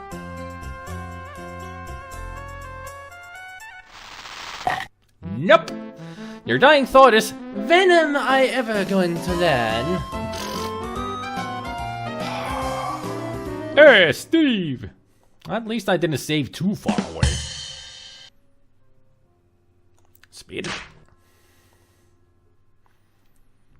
I mean, it's Sierra. Puns are their jokes in the death sequences. I mean, I have played through almost all of the Space Quest and all the King's Quest and Larry's. You should know by now that it's their humor type. That whenever you die, it's going to be humorous in some way. And why can I not save here? Or do anything with the controls? Come on. Right. Meanwhile.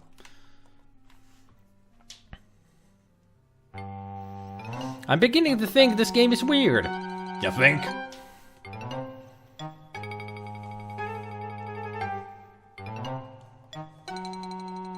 Just let me skip through all this. Could you go any slower, please?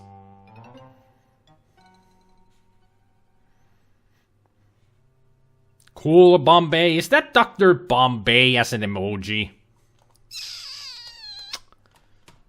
Didn't even think that people still remembers Dr. Bombay.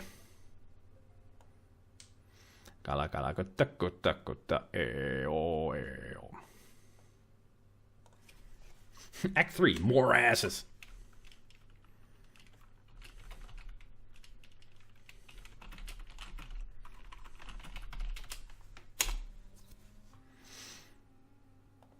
I even remember Dr. Alban. Yeah, me too.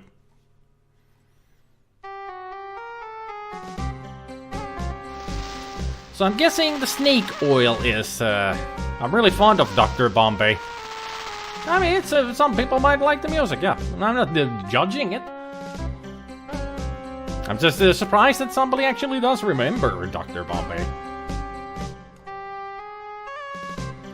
So I'm really guessing that the snake oil would be the answer here.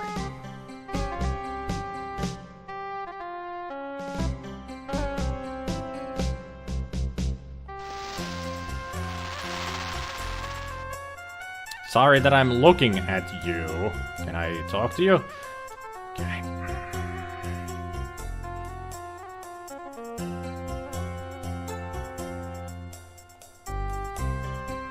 Now can I use this because I've used the snake oil?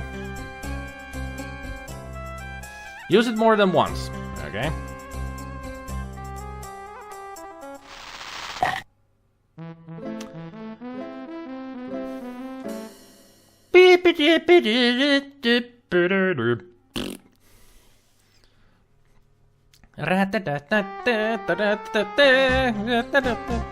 That music really reminds me of Leisure Suit Larry.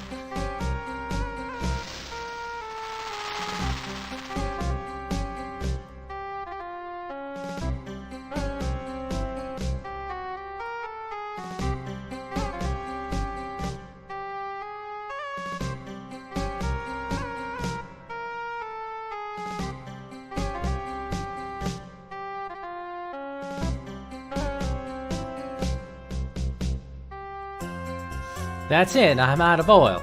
Now what? Good question. Now what?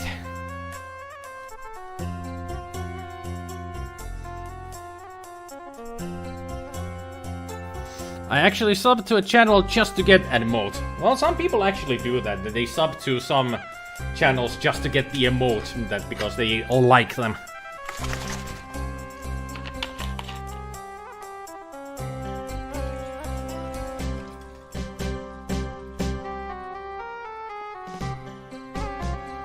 There we go.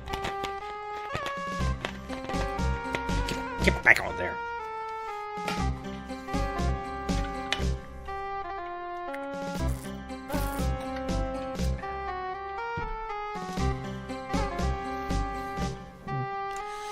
So now do we use the snake thing? I like my emotes apart from my top tier one. You can always change it. It's easy. Just change it. That's all. Upload a new... All you have to do is just upload a new emote in its place. Cannot afford to. It doesn't cost anything. It doesn't cost anything at all.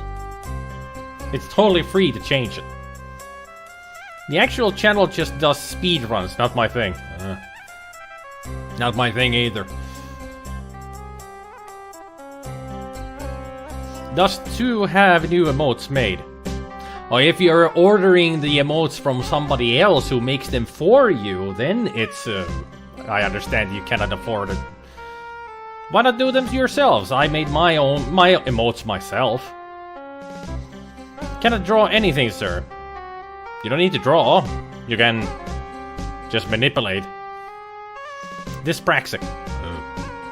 Never mind then, Rambo. Sorry, I argued. Didn't really argue, but okay, understand now.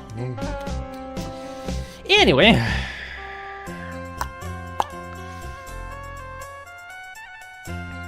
Is the snake catcher the answer?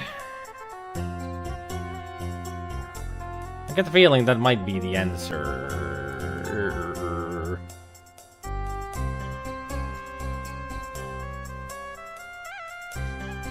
There is Sonic. I tried to raid off my stream to you, but it was just 1, so didn't work. Yeah. Well, that's okay, Rambo. That's okay. At least you tried.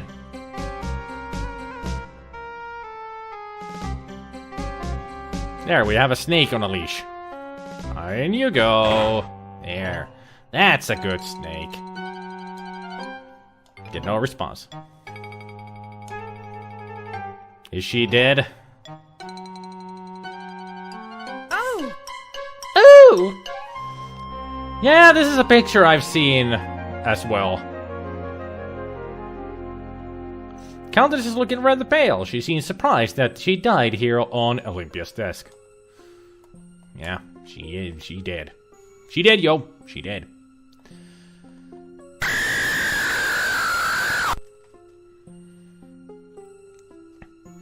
Laura Keula jatkaa täällä taas seikkailua. Eipä? Niinpä. Sä oot missannut paljon, Sonicki. Täällä on kuollut ihmisiä. Intercom has fallen on the floor. A little bunch of grapes. Chill, you remember something about grapes being found alongside the victims of Jack the Ripper. So, our detective is the killer, maybe. Because Heimlich did say earlier that he likes to eat grapes. Huh. And he is Irish, so he has red hair. It's the bound and dead body of the Countess Lavinia Waldorf Carlton. The skin on her hand is as pale as her face, showing minor signs of lividity in the appearance. Her bloodshot eyes are open and staring into infinity. Her lips have a bluish tint. There are no signs of violence on or around her face. On the face. Smelling salts. Why would somebody be carrying smelling salts? First page of a scientific report. Scientific report on the topic of archaeological excavations in Ahwahnee, California.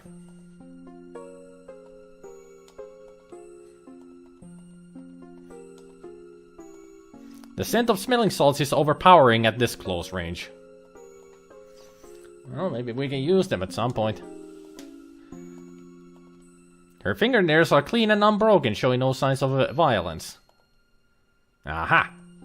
You detect the trickle of what could prove to be cobra venom. You deem it wise not to touch it when you remember that it's a neurotoxin that causes progressive paralysis leading to respiratory failure. That biology class was useful after all. Cobra Fang is embedded in the Countess's swollen ankle.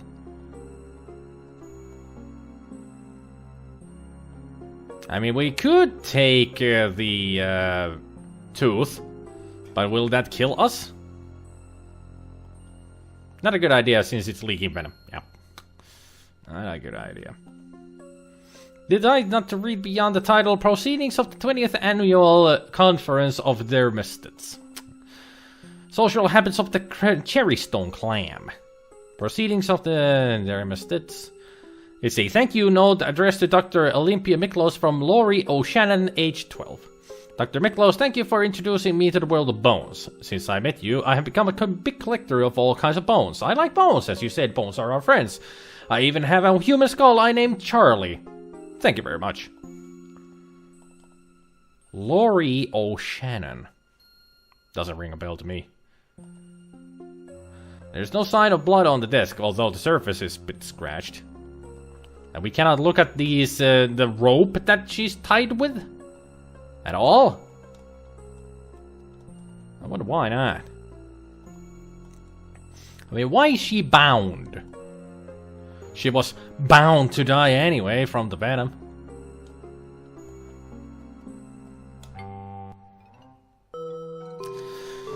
Well, that was a long hour in game.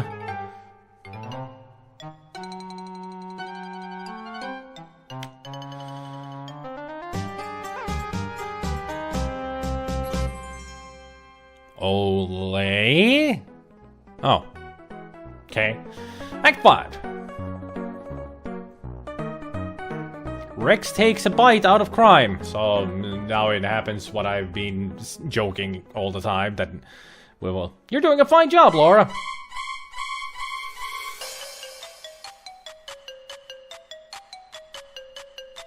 What the fuck? Run! Run! Keep going! Go, go, go, go, go, go, go, go, go, go, go, go, go! Go, go, go, go, go, go, go, go. Ei oo ihan viikata mies, siellä oli tollanen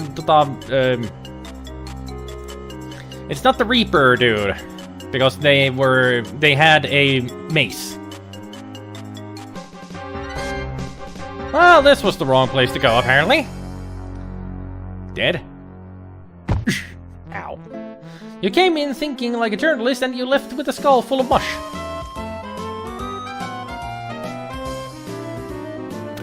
It didn't even give me the time to freaking save. God damn, I gotta do all this again. Okay, before we leave the room, gotta remember to try to save. Although I don't think I can save in this room. So we have to do this all over again.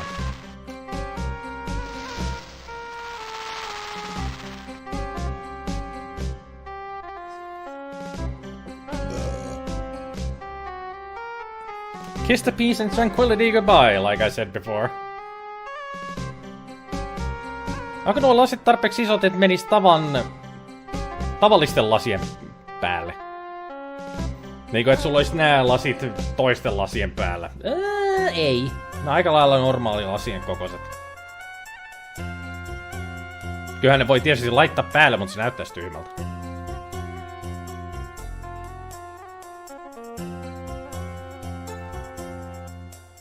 People just die and Laura does nothing. Yeah. Jack the Ripper and the grapes. Several times it will come back to that he must have been wealthy because he could afford to buy grapes with which to lure his victims. Now, on all honesty, there is no evidence to suggest that grapes were involved in the killings at all. It's all speculation with Jack the Ripper. I think that is the one of the things that will never be solved. And that's not me. That's me not sleeping tonight. Whoops. Ah! Why? Why was it exit right away? That's not... Still need to examine things here. Like, get this. Smelling salts.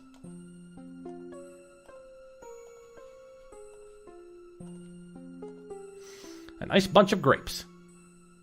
I've gotten a nolly bunch of grapes. Dee-dee-dee-dee, there they are. Several grapes are missing from the bunch. There they are, standing in a row. Blah, blah, blah, blah, blah, blah. Dee-dee-dee, dee-dee-dee.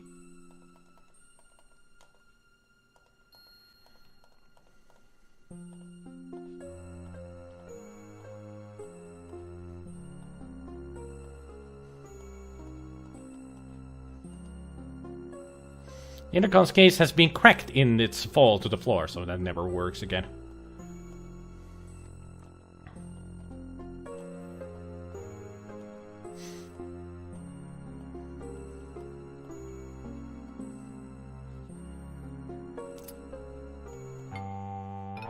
Why can I not save? It would be so nice if I would be able to...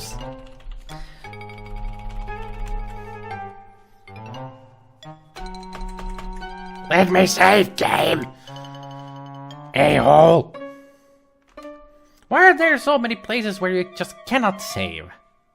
Stupid! Stupid. Sain progressia pääsi labyrintizoniin bossiin tossa Sonicissa, mutta se olikin liian vaikea ehkä kun saa mennä niitä kontinueita lisureita, niin ehkä sit pääsisi. She's not the most efficient runner. Well, she's got high heels, so...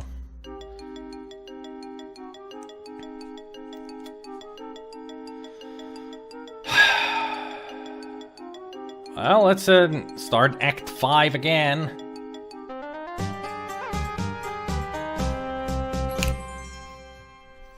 Olé. Again. Act 5. Act 5. Rex takes a bite out of a crime. You're doing a fine job. Yeah, fine job, gonna die. Come on, get over it. Keep going, Laura! Go! God damn it, this system sucks! I hate you!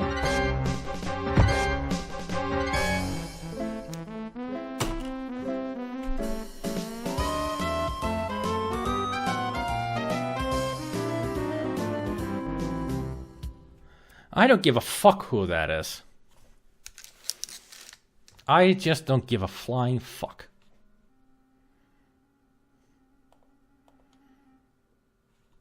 Sierra, why do you do... Your program is so fucking awful sometimes with these games. No, I think I know what I need to do. I'm just so fucking tired that I can't fucking save in every fucking room.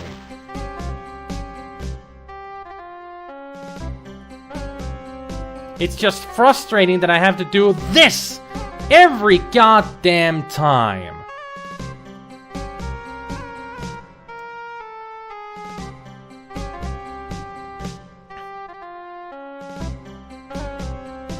And this is supposed to be the fixed version of the game, but apparently they didn't do a good job at it because I can't save everywhere. It's an adventure game where you can die anywhere. Sierra screwed this game up royally. I mean, in other games you can save pretty much anywhere at any time you want. But in this game, it's just certain rooms here and there and certain times. Hey. That would get you nowhere. I know water didn't get me anywhere.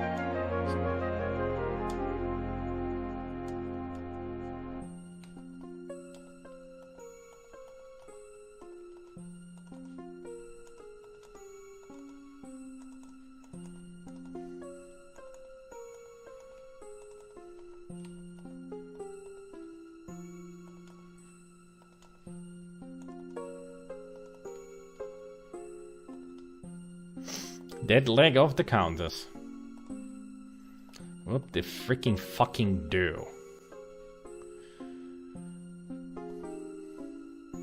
Smelling salts are inscribed with the words Acme smelling salts. Of course it's Acme. What else would it be?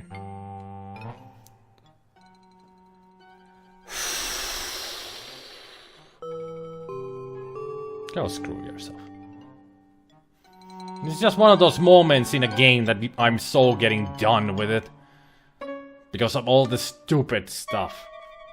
Let me fucking save. That's all I want. But I can't because the game is so awfully programmed.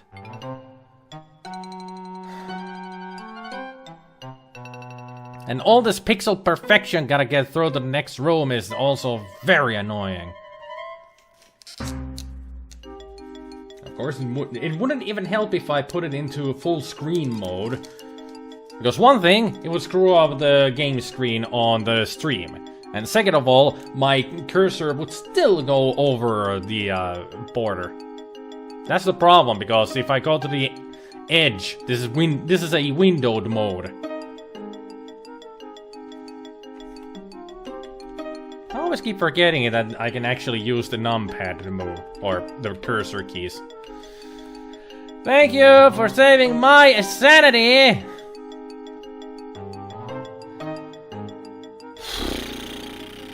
I hate this game right now. This game can go fuck itself. If you're asking me.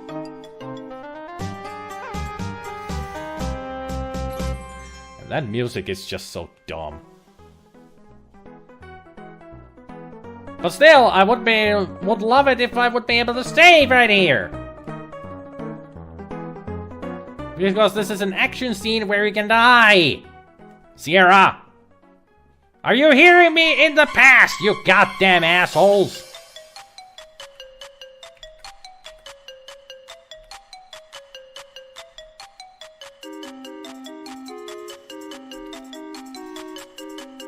I mean, the hint at what you need to do right now is in the act's name. I need to get into the exhibit with the T-Rex. Up here. No, go this way, you idiot. I was pushing right and you were going left. Lara, you're a goddamn idiot.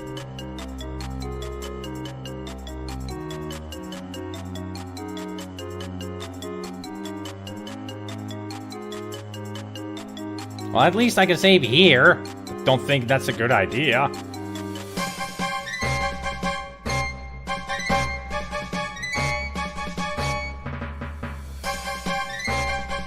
Basically, we are another victim.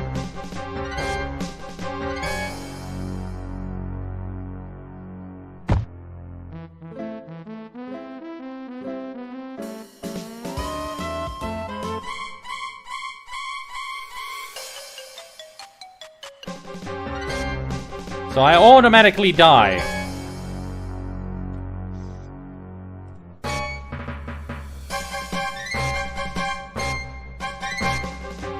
Yeah, that just automatically kills me. No,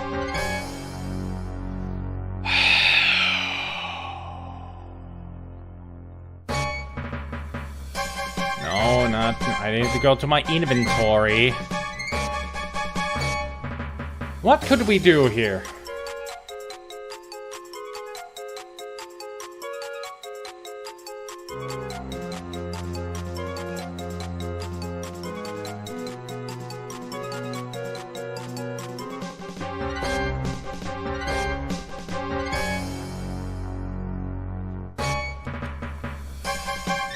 God, the fucking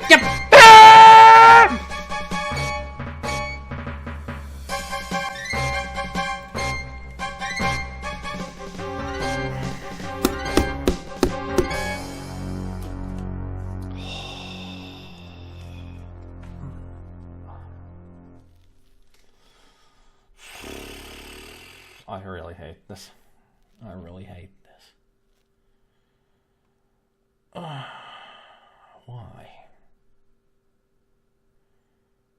Just why?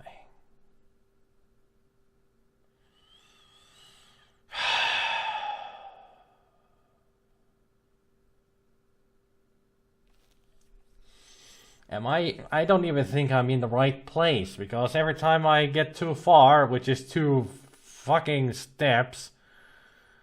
No, I'm not gonna cheer up, because if I need to do this again, I have to do the snake charming and everything again! Don't you get it, Saradak? If I were able to save just before Act 5 starts, it would be a lot easier. But I have to do that freaking snake charming and everything over and over and over again, because I can't save! Oh.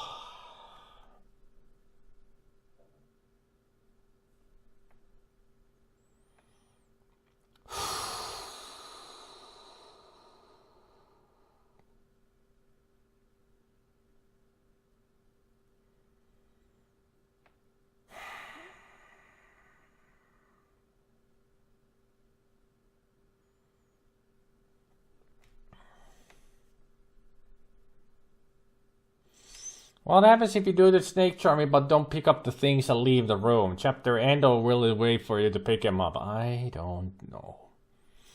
I'm sure you can just leave the room without checking the corpse at all. But getting those items, I'm sure, are vital to get through the game. It's Sierra. You have to pick up almost everything. Especially, I'm sure the smelling salts are a key item that I need from her corpse.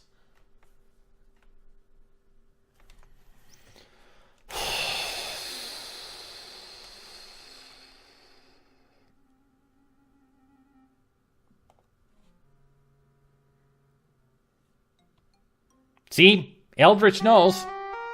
Yep, you do need the items, yeah.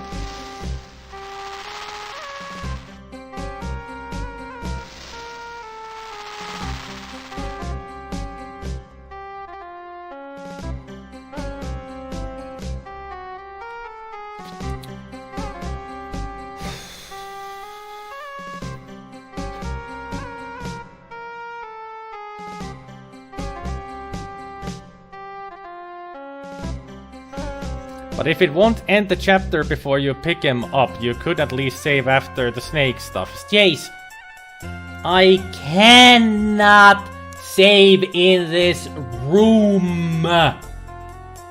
It does not allow me to save.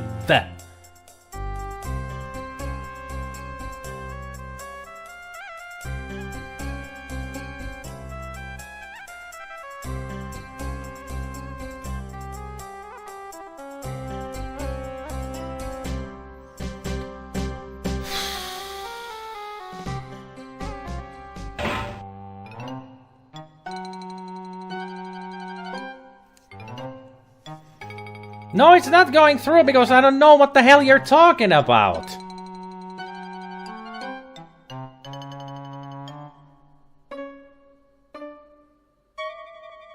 I mean, it could be that stupid if I leave the room and it will start the next act. And I'm gonna miss out on the items that I need.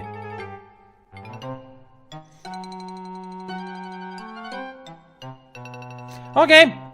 Just to infuriatingly to satisfy your curiosity, let's leave the room and I have to do this all over again. Please don't tell me I have to do this all over again. I don't want to leave. That's the reason. Fine. Jace was right. Good. Thank you, game. At least it wasn't... So Jace was right. Good. Thank you, Jace, for it. Actually making me do that. There. That's a good save name.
Now let's try this shit again.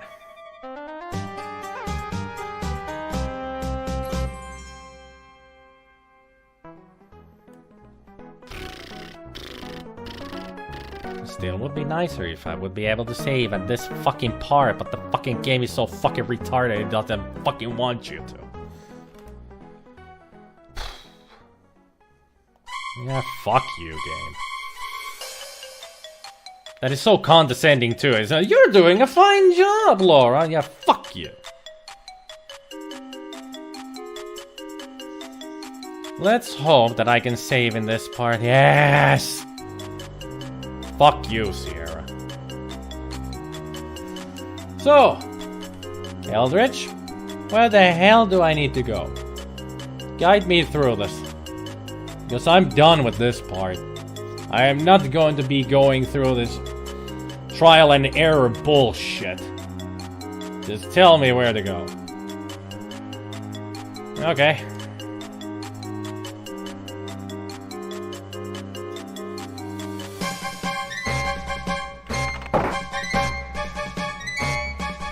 Didn't even know that I could close the doors.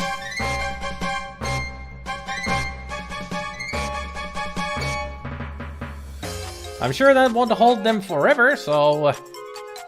next.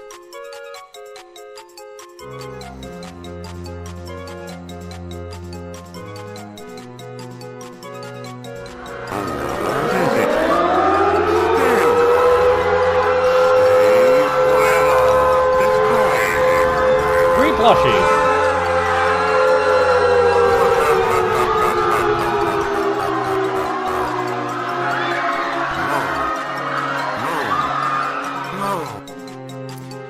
Thank you, Zeroland, for the raid. Welcome to SpiderMwa is fucking aggravated at this game.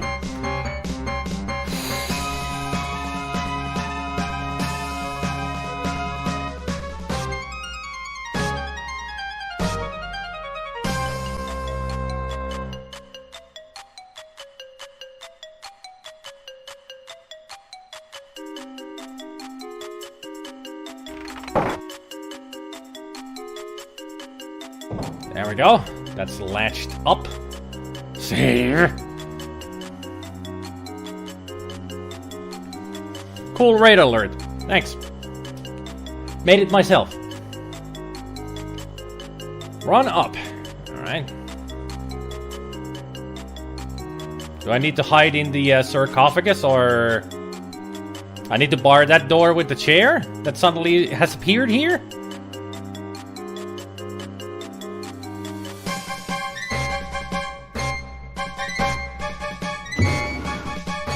Alright.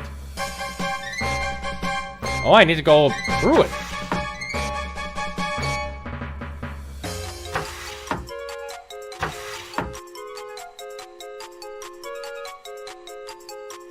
What? What? What? How? Who? Ah, run north. Okay, so that's good now. Okay.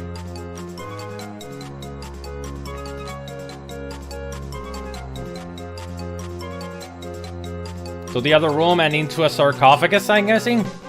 Ah, crap.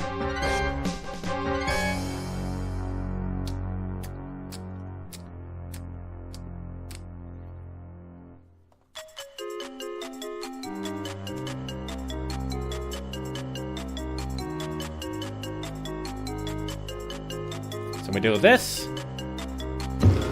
Like so. Then open that. Like so, and then we run. Go, go, go, go, go.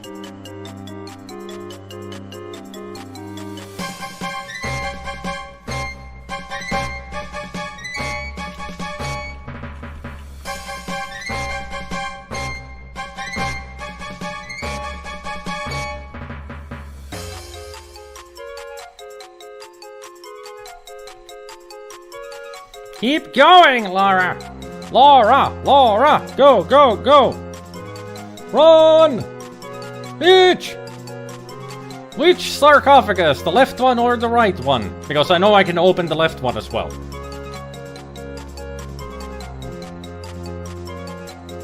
How am I late? I can't be late. Really? And I can't even load here?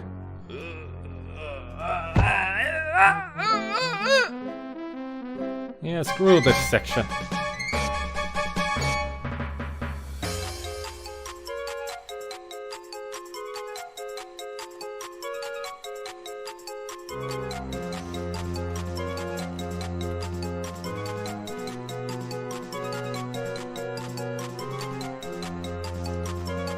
Please don't kill me.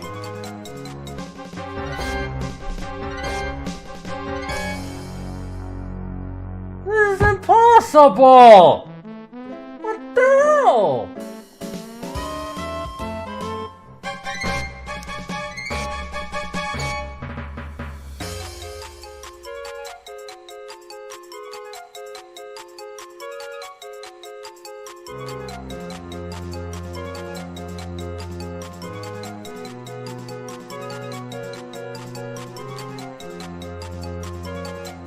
Oh, we're dead. We're just dead. Maybe it's the right sarcophagus we need to go into?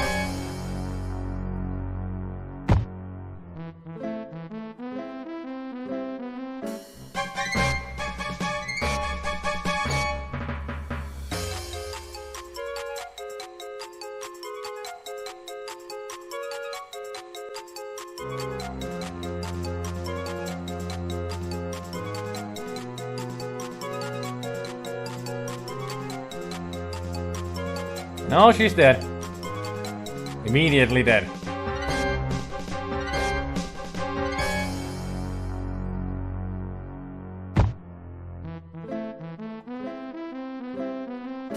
Unless we have to push the mummy first.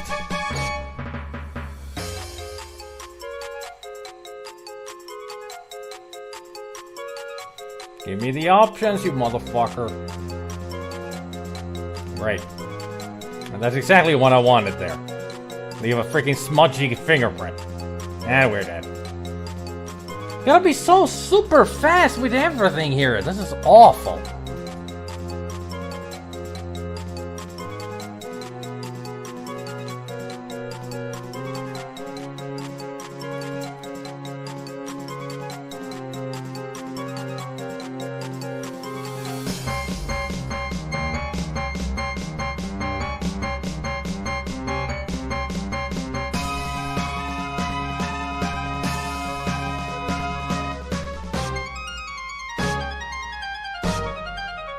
Yeah, Mommy K's on the left. That's what one walkthrough says. Yeah.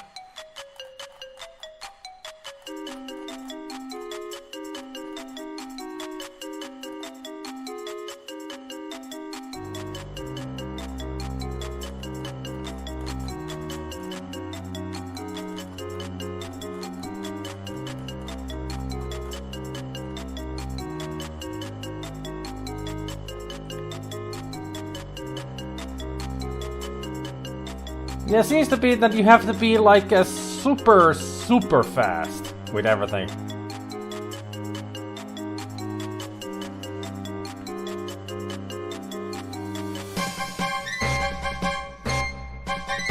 All the walkthroughs are saying that it's the leftmost that I need to go to. All the walkthroughs say it's the leftmost. And this was when I just closed that, okay? Let's try to do this section again as fast as possible.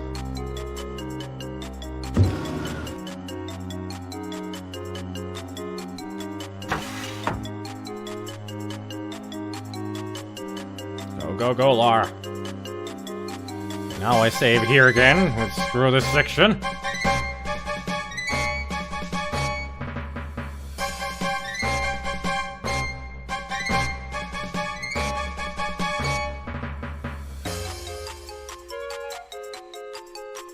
The video showed her going through the middle one. What?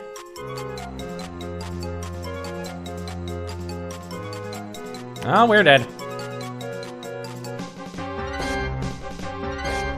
We are dead.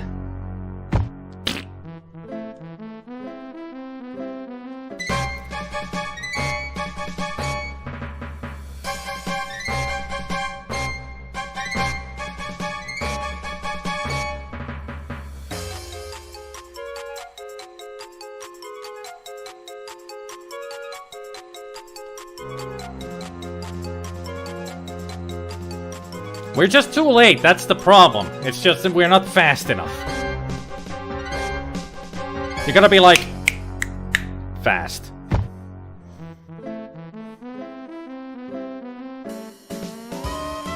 Some walkthroughs say to skip the armory door, apparently.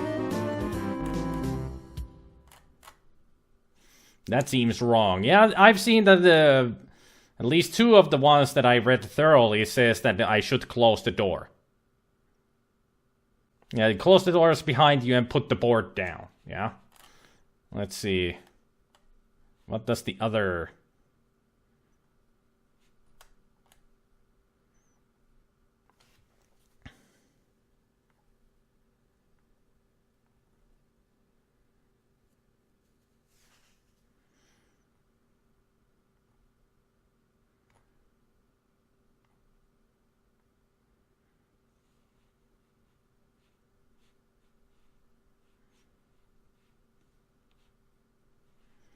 Yeah, even the third one says that once we get to the medieval armor room, we shut the door and slide the board.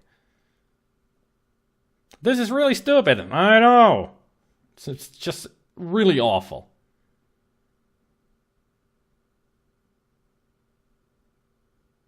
And even says in the Egyptian room, hide inside the mummy case on the far left-hand side. Yeah. All of them say I've left one, but I'm not there in time. Good night, Sonic. Have a nice sleep. I have to do this all over again from the beginning. Because we're not fast enough.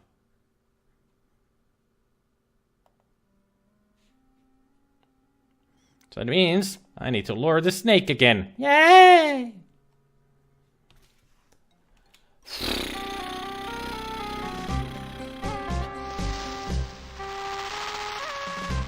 I really don't care about this game at this point. I just want to get through it.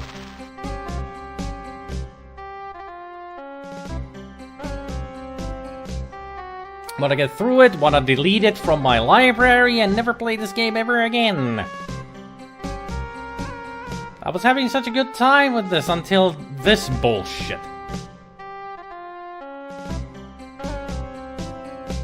This whole section is just utter crap.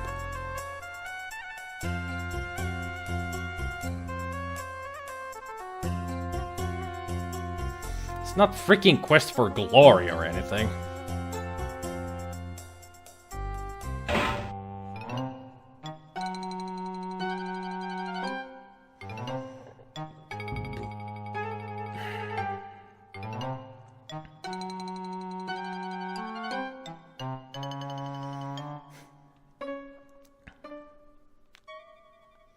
Not yet.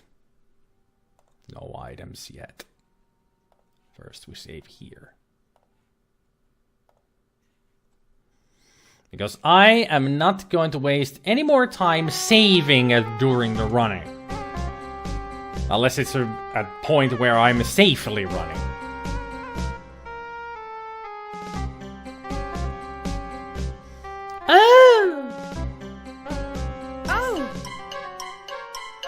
It's like, I caught you by surprise. You're dead.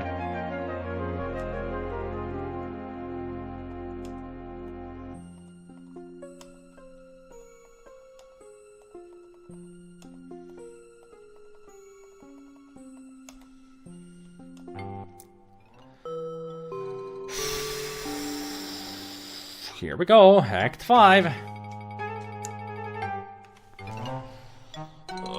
going to get a freaking ulcer and a headache out of this. I really hate that music part. Why does it play there? It's like one of the greatest achievements ever. You can put the snake back where it belongs. Freaking fantastic.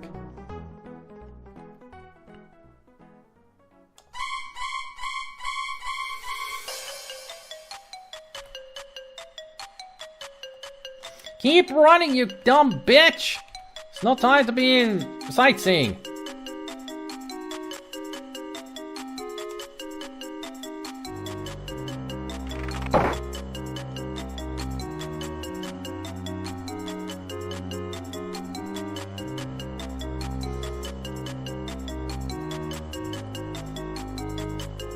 There.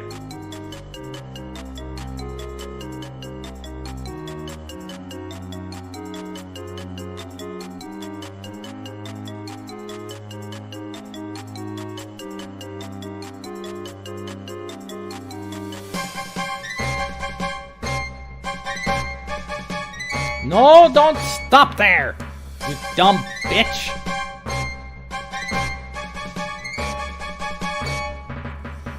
Close the door. Fuck's sake. I'm trying to be fast, but Laura is being dumb.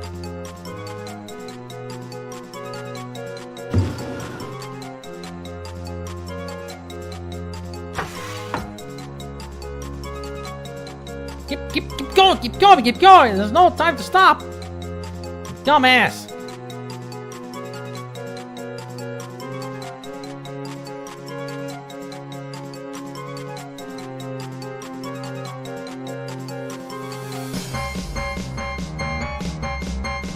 Please let this work. Oh. Freaking finally! We did it. Just gotta be super fast with everything. You hear the sound of someone breaking down a door in the next room. Yeah, I'm sure there's more, yeah.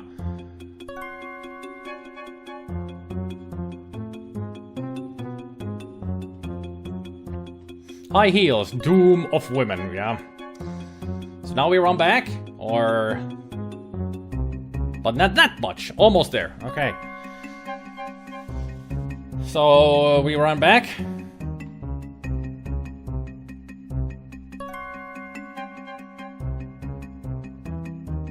Run to the door he broke, okay. Wherever that is.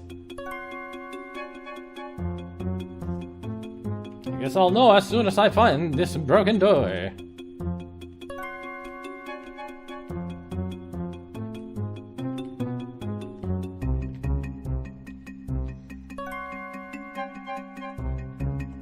Gotta remember to save.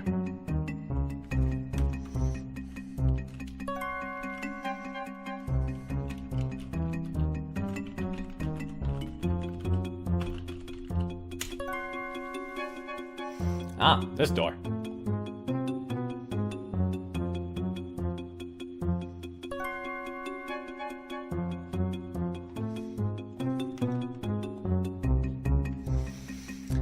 At least he wasn't wearing a red raincoat. Obscure reference. Red raincoat. Where was a red raincoat? Move the right case. Ah, but there's so many places to put your hand. Where shall it be? Where shall it be? The right case.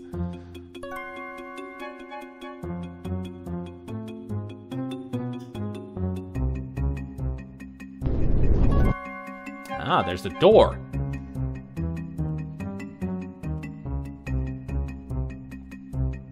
No time for sightseeing. We're on a move. Yeah, otherwise, I'm not gonna look at all the details here. Old greasy rags and crumpled newspapers litter the floor of the elevator. Lever appears to be the only way to control the elevator. Let's do it.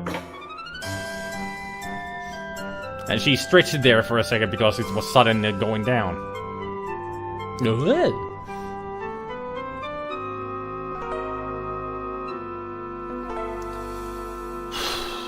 Well, judging from the sound, we're safe. I guess. Elevator. We're in the elevator. We just escaped from a crazed murderer. Assumingly the person who has killed everybody else here. So let's check out where we come out from. And apparently she's still running, so... That's not a...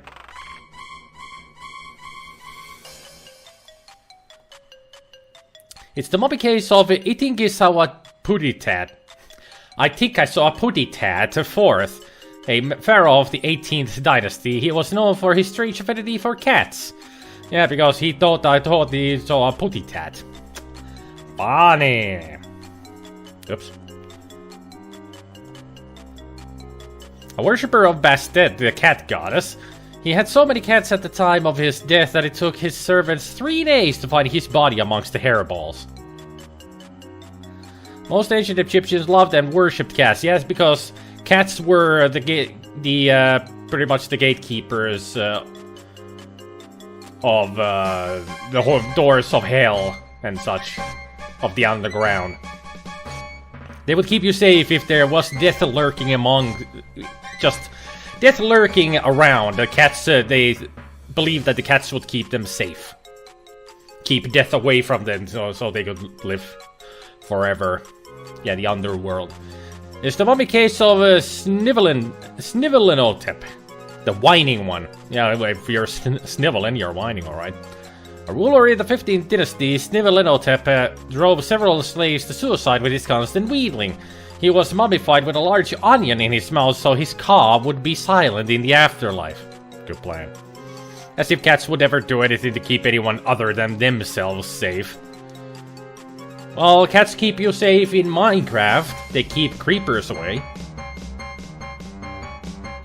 Is the mummy case of SpiderMwa, a pharaoh of the 13th dynasty. SpiderMwa was a fanatical follower of Sekhmet, the ferocious lion goddess. So deep was his devotion that he slaughtered his entire entourage for her. After that, he's just couldn't get good servants.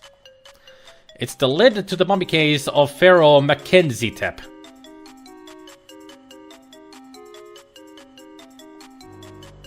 This is the sarcophagus of Ahmes I, a pharaoh of the 18th dynasty.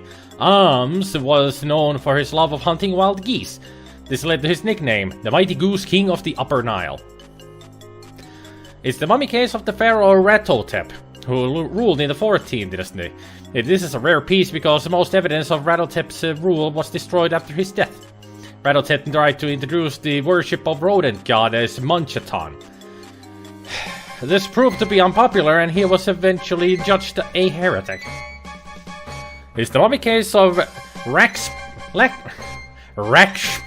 II, who ruled in the 17th dynasty. Poor Raksplat was a terrible public speaker. He mumbled so badly that he was almost never understood. Famous quotes attributed to him include, "My fish dances in the parking lot, and my spleen is long and yellow." The hieroglyphs on the mummy case identify the occupant as Pu, a high government official who died in 330 BC. Painted at a time when mummy cases were viewed as being less important, the artwork looks like it was done quickly, like with little care for detail or quality, as if the artist assumed it was going to be buried and no one would ever see it again anyway. Little did the artist realize that his work would be dug up 2,000 years later and placed in a museum. Now it's in storage because the artwork showing Pooh in candid poses with Thoth and Osiris is considered amateurish. Clearly the artist should have taken the time to paint it right in the first place rather than being embarrassed for the rest of eternity. It's a mummy from the Ptolemaic period, around 330 BC, whose name was Pooh. His wrappings seemed to be in fair condition, but exposure to the air started to make them crumble. And Anubis was the guardian, yet he was a jackal. Yep. I've heard that cats sometimes wake their owners if something bad happens, like a house fire. Yeah, they can do that. But only if the cat actually likes their owner. Especially if they knocked over a candle and started. They certainly wake them up when they want food. I forgot what sleep feels like by now. Pick it up and place it in your purse.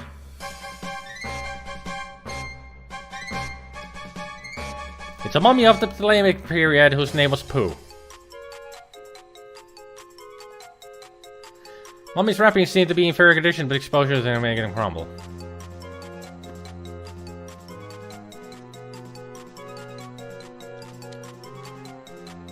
Yeah, she pretty much just put the whole corpse into her purse. Yeah, don't keep dried poo in your purse.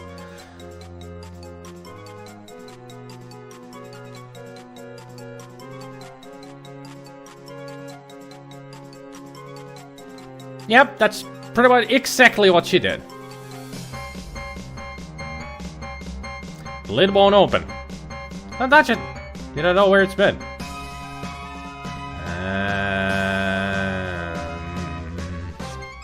Bone. Hey, Specky. I'm already out. Damn. She got a bag of holding. Never leave home without it in adventure games. Exactly. I mean, otherwise she would have an adventurer's pants and put everything down her pockets, but she's wearing a dress. So the purse is the only equivalent thing. And besides, if it is a bag of holding, good for her, she plays D&D.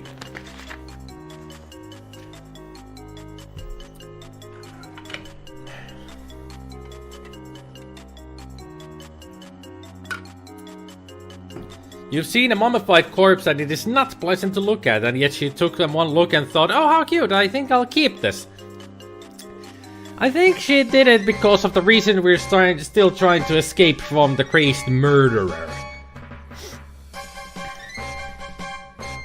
I'm just trying to think of a way how to make that lid move so we can put ourselves in the sarcophagus to hide in.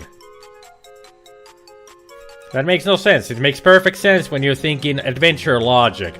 Take away the mummy, wrap yourself in the mummy wrappings, put yourself in the sarcophagus and can close it, and you're safe. The murderer might look inside, but they see only a corpse in there, so we're good.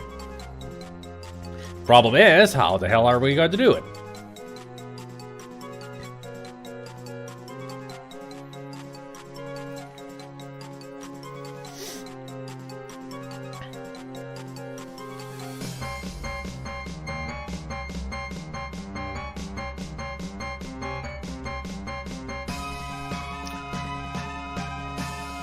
This is the mummy storage room.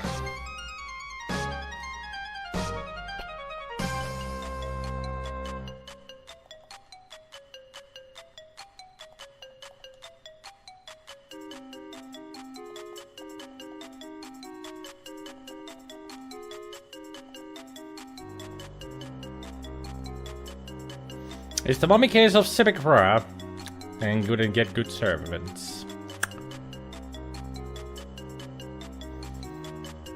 I should close the door, now that you say it.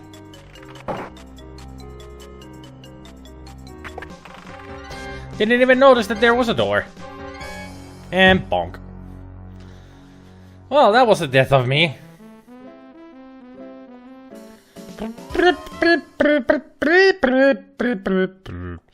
At least we don't need to read everything in here. I'm working on it, Goblin. I'm working on it. I wasn't born yesterday.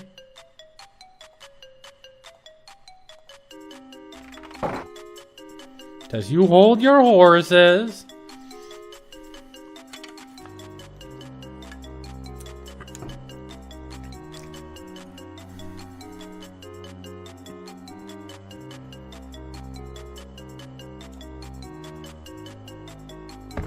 There. Now we got the mummy as a door stopper. Now we gotta figure out how to open this lid.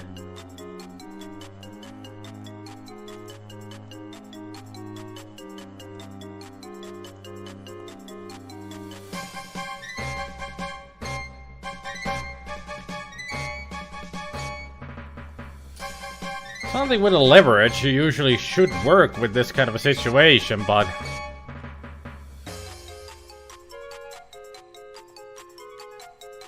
nothing seems to work.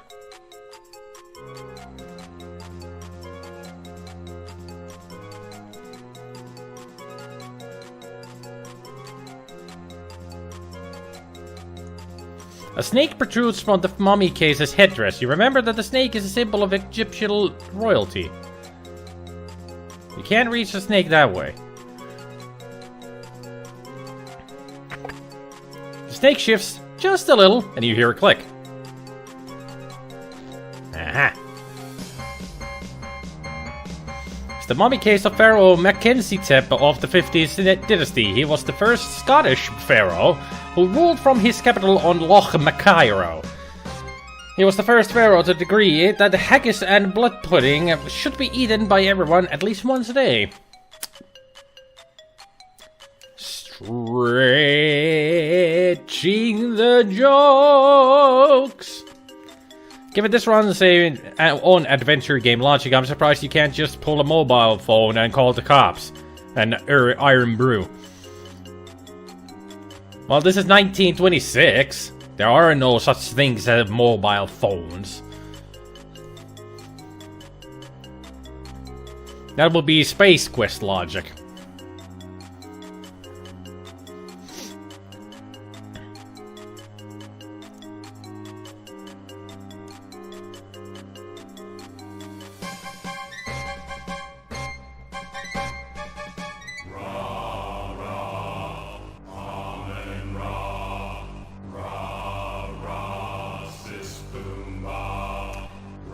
You hear ominous chanting as you encounter a strange ceremony.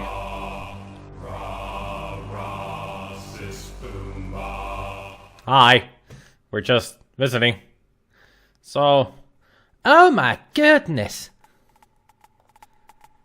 Hey, it's our bug friends. Still care. And the ferret is after them, of course.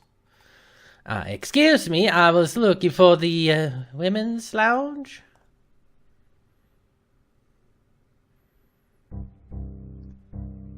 So there's Najir. You're going with us, young lady. I think you're making a mistake. You've seen too much. We can't let you go. Not to worry, I won't remember seeing this room or you, or anything. Really, I've got a terrible memory. Can't even remember my own name half the time. I'm sorry you found us. Our cult of Amon-Ra must remain a secret. There is so much of the stake here. Too many important people are involved. Cult of Amon-Ra? In the museum basement? This room is a forgotten part of the original museum. We are safe here, as long as no outsiders are aware of our existence. Oh well, my lips are sealed. If you want to dance and sing and have a little meetings down here, that's your business. You cannot be trusted, Miss Bow. You're a newspaper reporter. We could be featured article on page 1 on tomorrow's newspaper if we let you go. The people are going to miss me. They'll search the museum. The police will never find this room or your body. Gasp.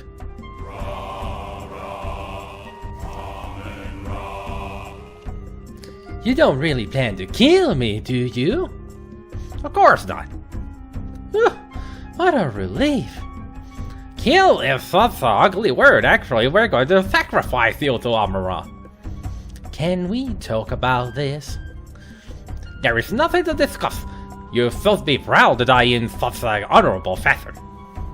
Young Egyptian maidens used to fight for the privilege of being sacrificed to the great Amon-Ra. Now wait a minute. I thought the ancient Egyptians didn't make human sacrifices. You're familiar with the history of ancient Egypt, Miss Bow. Well, I learned a few things. Perhaps we should test you. Do I have any other options? We can test you or sacrifice you. It's your choice. I'm liking this idea more and more. What kind of a test is it? Amon-Ra may choose to intervene on your behalf. It is our tradition that we must let you live if you can answer Amon-Ra's riddle. Great. Of course, you'll have to answer the riddle with the hieroglyphs.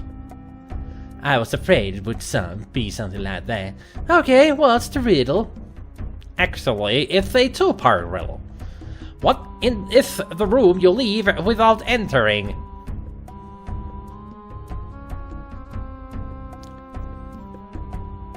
Well, we have the symbols right here.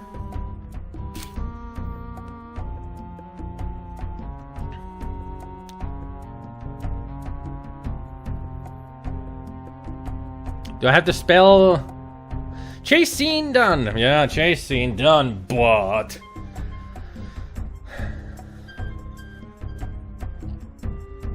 Yeah, womb would be... It would be the room you will leave, but you never enter, so to speak.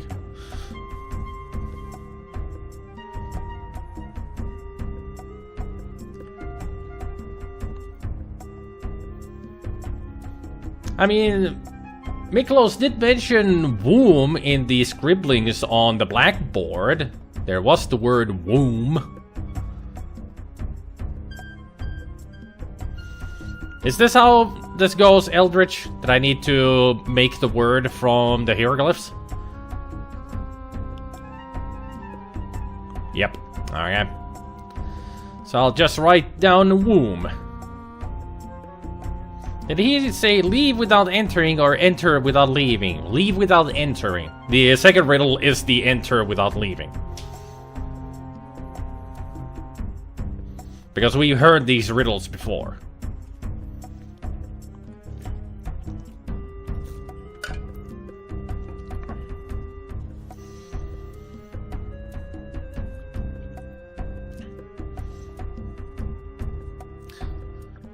W.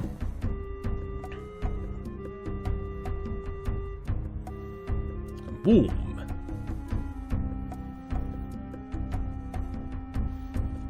But you do enter a womb when you just enter the womb. You just walk into the womb.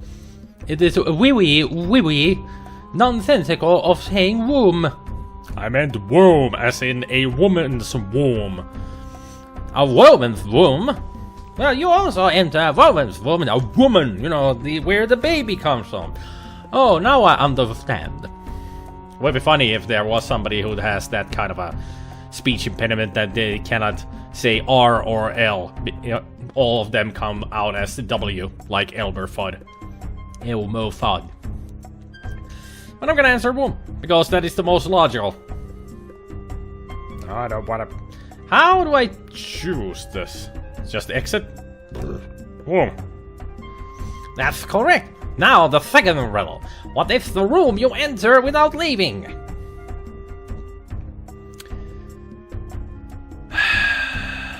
Tomb. A coffin? But I would assume it's a tomb.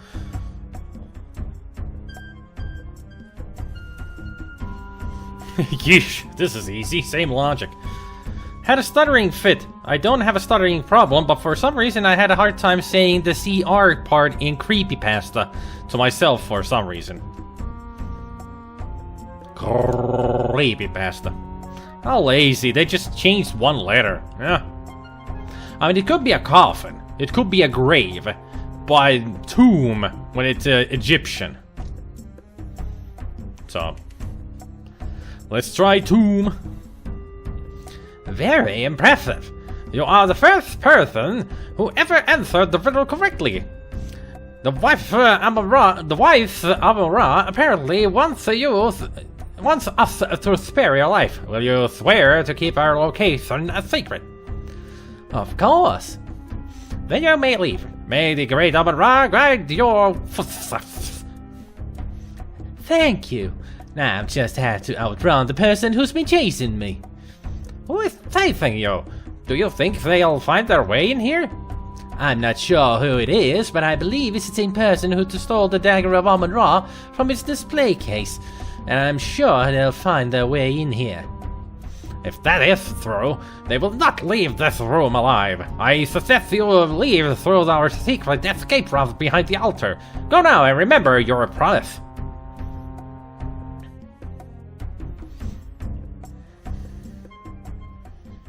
A furnace room, huh?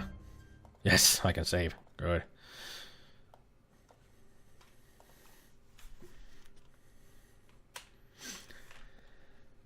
Save immediately when you can. Yeah, I kinda gathered that, Eldridge. Yes.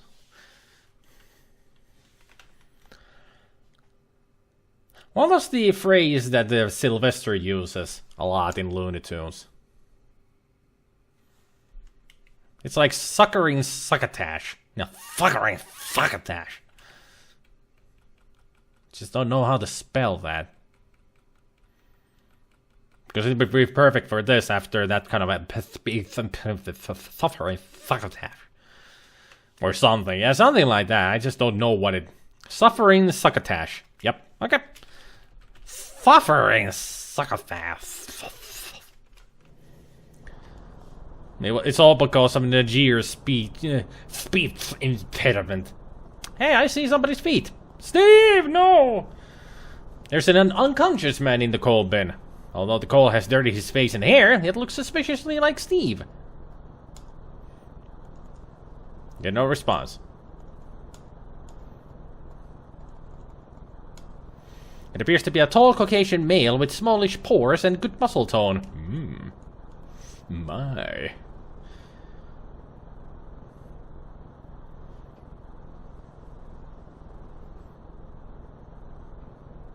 With two C's, looks like. Oh, it's succotash with two C's. Okay. So it turns out suffering succotash means suffering savior. Steve, being the large unconscious type Steve Dorr he is immovable in his current unconscious state. And he's got coal over his body.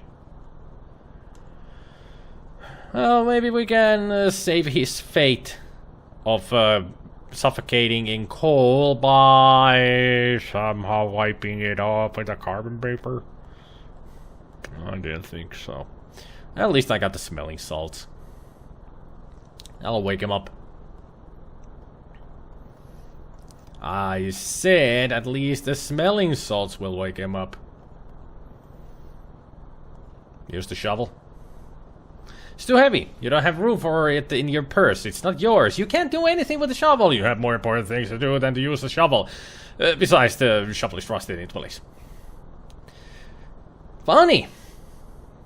Because every time we just take stuff and all that, but now we cannot take it because it's there and you cannot use it. It's quite clear that that was a joke.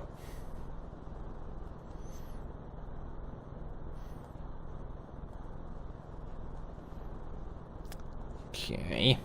A large circular, ornately carved stone is hung on the wall here. It seems to be attached to upper and lower tracks, which run for several feet across the wall. Huh.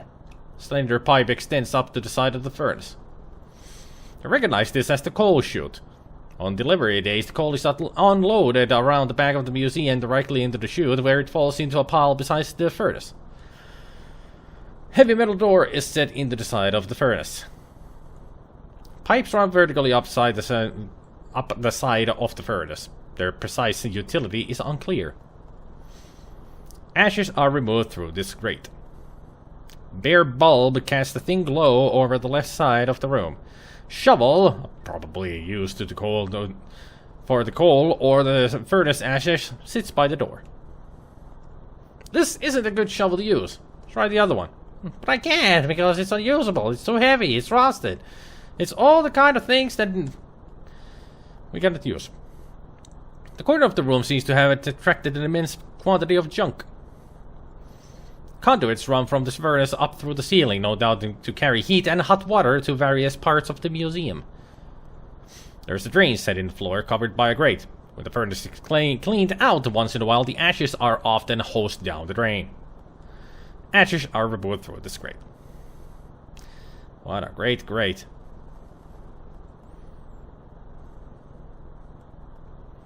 There's a large pile of bituminous coal in the coal bin, used to keep the furnace stoked.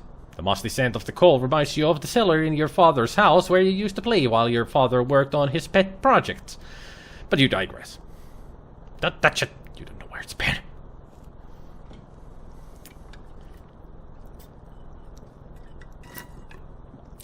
So. How do we wake him up? How do we wake Steve up? Use the garter on him? Well, this is an interesting approach. It serves no practical purpose. Anybody got any ideas on how to wake him up? Smell is all still working. Maybe I could give him his other boot, at least. Come on, he needs his other boot. It's missing. Oops. There.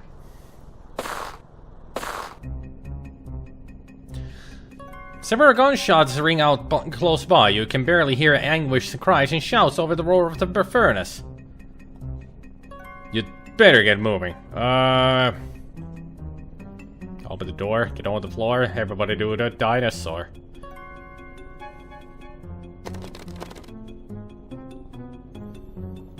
In other words, we're still screwed.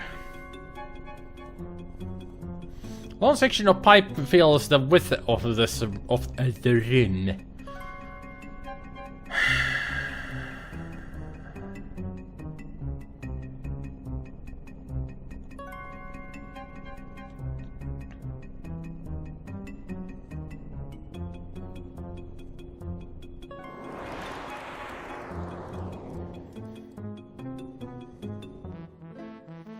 If you can't stand the heat, stay out of the furnace.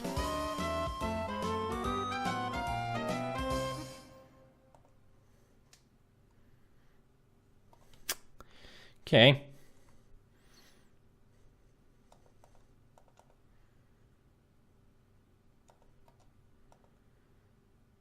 Ah, now I hit his face. Yep, there he is. Also, the music has gone super quiet for some reason.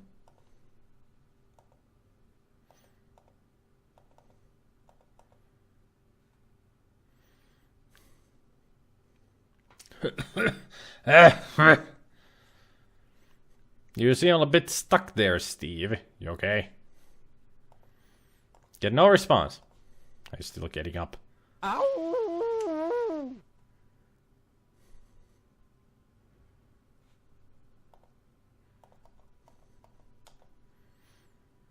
Steve appears to be in great pain. Or he turned into a werewolf there for a second. Ow!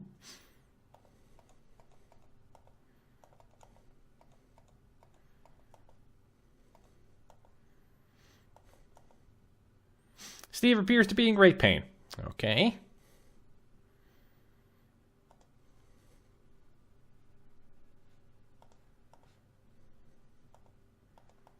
Well, I did try, Goblin, but it didn't work. This version has changed some stuff, alright. He died in mine instantly. Huh. I'm pretty sure that's not quite how furnaces work. It was backdraft. Obviously. And also, why is the... It's just broken, I guess. Want some snake oil?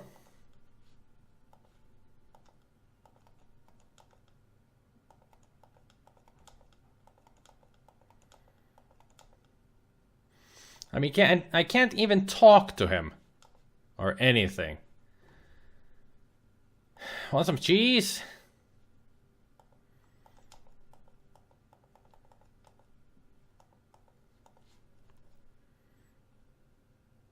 I'd restore. Yeah, I'm thinking of that. Yeah.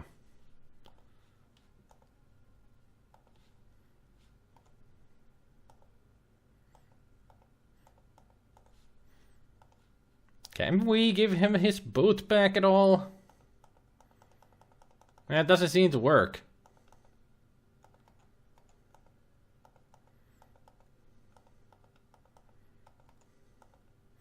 Maybe we need to uncover his face first. Steve, being the large unconscious type Steve door.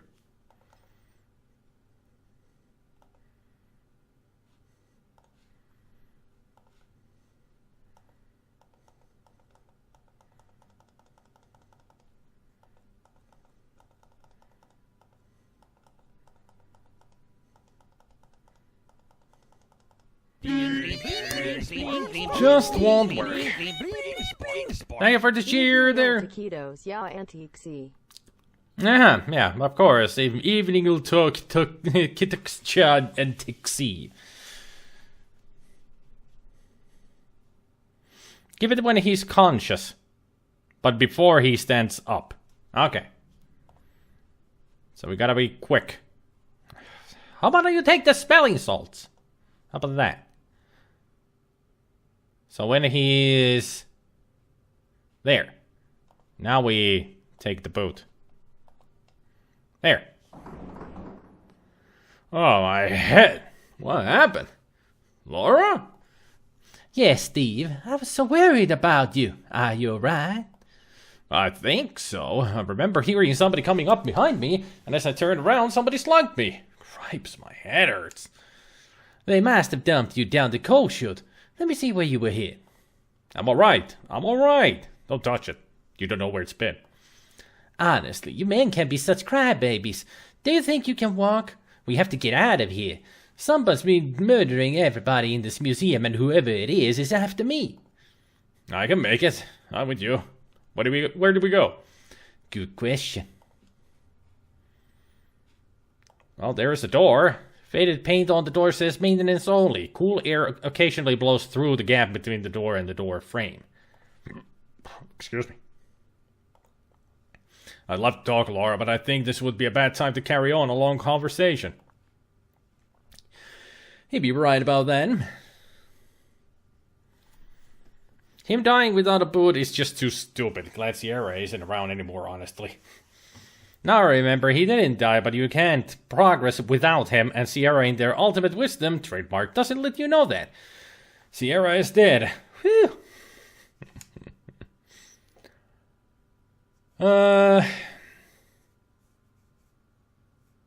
So what could we do?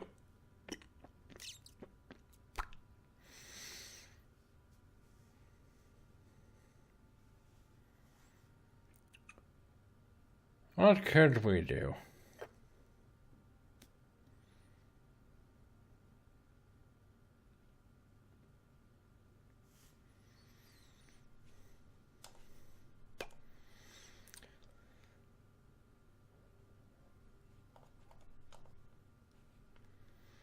I forgot that this was on tracks. Huh, there we go. I'd say we found our exit.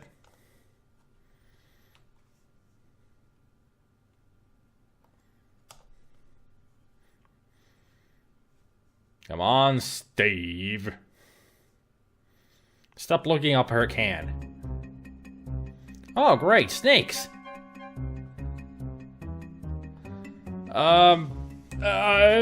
Snake oil? We don't have that much left, if any.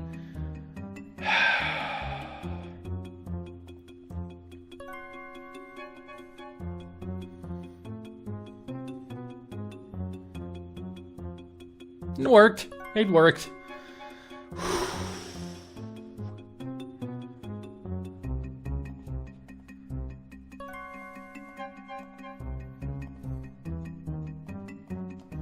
You okay there, Steve? Oh great, now we got rats. You hear the sound of gunfire from the direction of the furnace room. Sounds like someone's chasing us, Laura. Good thing I got the cheese. There. Some gorgonzola. The rats devoured the cheese in a split second. It only made them hungrier.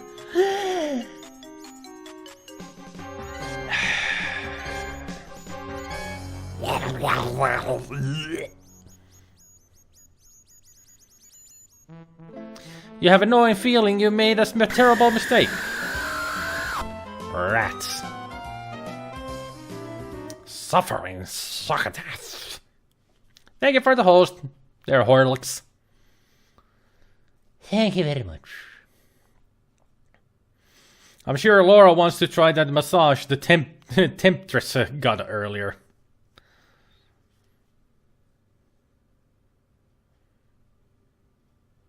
Why'd it have to be snakes? Get it, the Sierra sound? The one their fuzzball mascot makes? Phew! You mean that one? That you hear in the Incredible Machine every time you pass a level?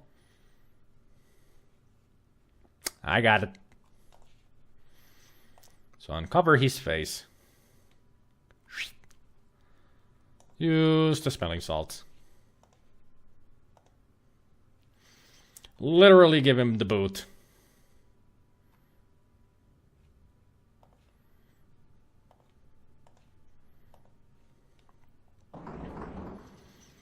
Oh my head, what happened, Laura? Ah, yes, Steve, I think so. They must have. I'm alright. Honestly, I can make him. Good question. There. And save.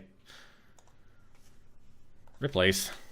And fix this problem. There. Fuck it. Fuck it.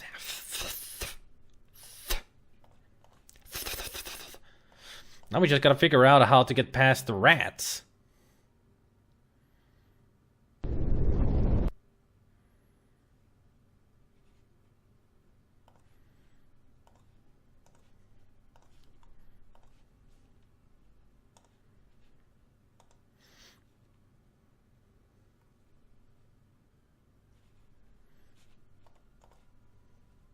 Iltaa, Sonicki. No problem, I need to set up a auto host. That's not too difficult to set up, you know. Poison the cheese somehow? Yeah, that's what I'm thinking. I just don't know how. Whee! Come hither, my snake friends, and have a smell of this little thing. Stupid idiots. Is there also some writing on the wall? I just noted that there's hieroglyphs here. How strange. Hieroglyphs are carved into the wall. You get the feeling that this is not just another air shaft. Hieroglyphs are deeply carved into the stone.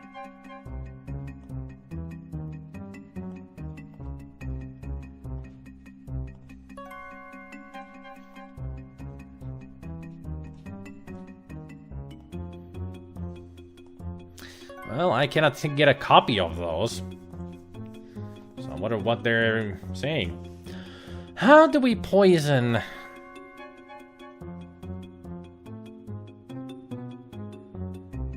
How'd the snake get past the rat? Snakes must be shapeshifters, only logical explanation. Oh. I think if we use the alcoholic hairs that we have onto the cheese. Maybe that will work?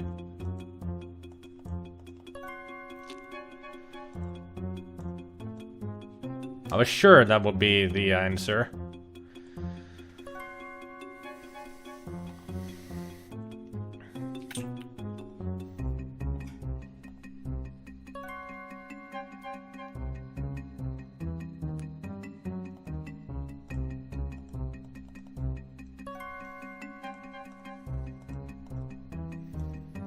Any hints?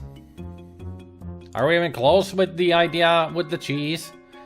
Try the smelling salts. Or do you mean the smelling salts on the rats themselves? Might work.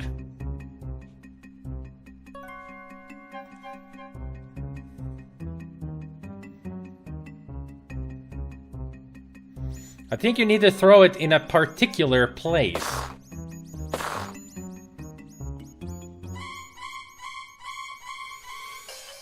So if we throw the cheese like backwards? I was just going to say that your aim is off. Okay, so don't throw it exactly to them. Throw it to Steve. Thanks, Laura, I'm starved. No, don't eat the cheese. Okay. Have a snack. Go at it. God damn it, Steve. You weren't supposed to eat the cheese. Ah, that was funny. Yeah. Hey, I was starving. He's like, no, you stupid. Steve.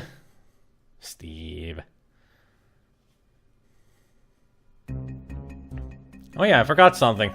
Nice eyeballs.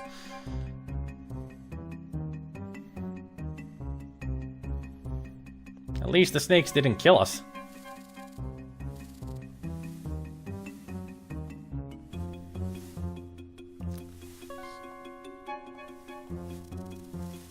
Also, it sounds like somebody sweeping the floor. Oh, wait, that's the sound of the snakes. How stupid of me. They didn't even look like snakes. They looked like an early stage, like a chest buster. You know, a xenomorph and first, second form. First being the face hugger, then it's the chest buster, and then they're grown up. So how, where, and who? Well, it's the cheese, but where? There. So they turn into lemmings.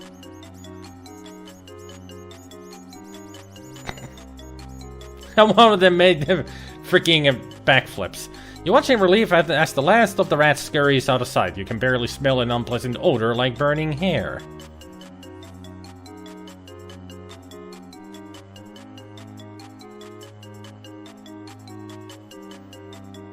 I hope I took the correct door.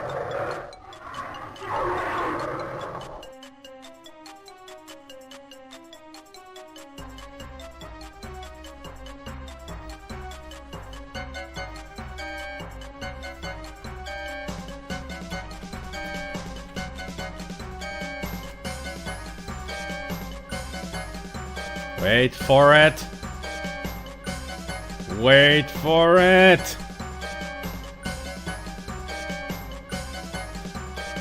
Come on. You killer, you. I need to push just before. Damn.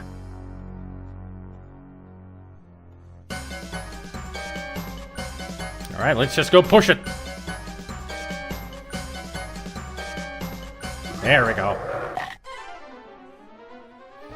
Well, the act was called that the Rex takes a bite out of crime, so... So... Who's the killer?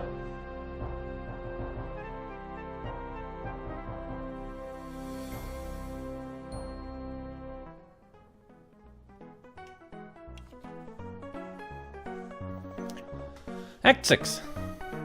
The Coroner's Inquest. So the last act is just inquesting on. So far, so good. Keep it up. Just evidence. Oh, thank you for coming to this inquest, Miss Moe. As the coroner on this case, I'm going to informally question you and study the evidence you've collected.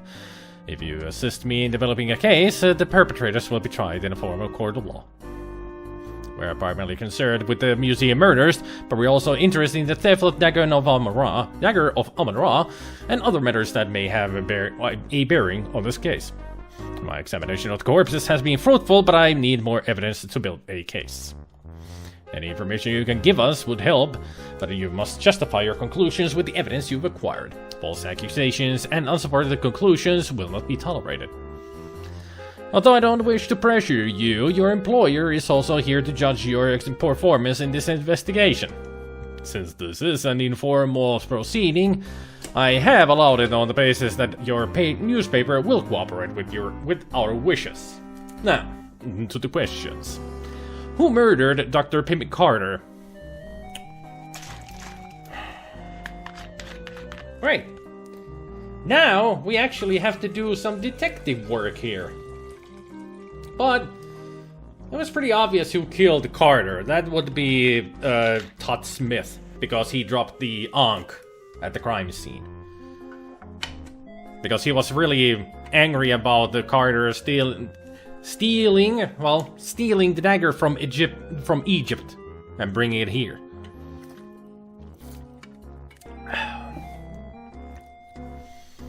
So, Dr. Tosheptat Smith.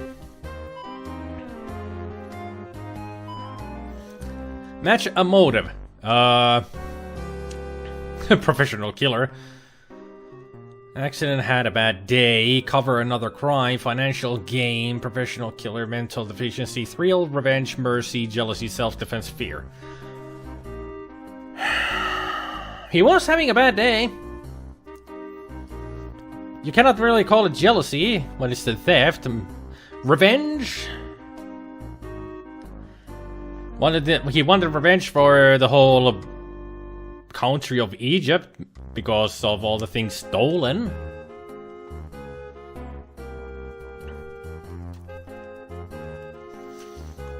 I mean, it's either revenge or had a bad day. Gotta be like Columbo here. Gotta really think. Does anybody have a list on what is the real ones? We could play, if you have a list of what is right or wrong here with my guesses. Oh, you know the real ones. Am I going the right way? But try first. Okay, I'll try first. Okay, let's go. I'll try first, because I can load the game easily before we get to this. Revenge.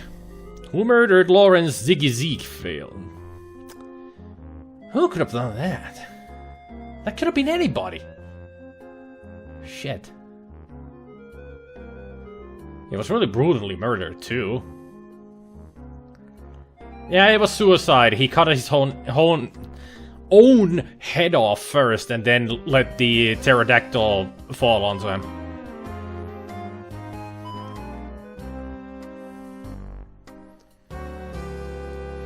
Different ending if you screw up, and then Goblin can lead you through the right ones. I'm sure I'm gonna screw up here easily.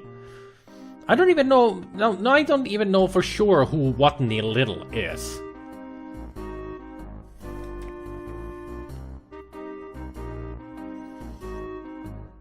I mean, I'm sure Ziggy knew a lot of stuff.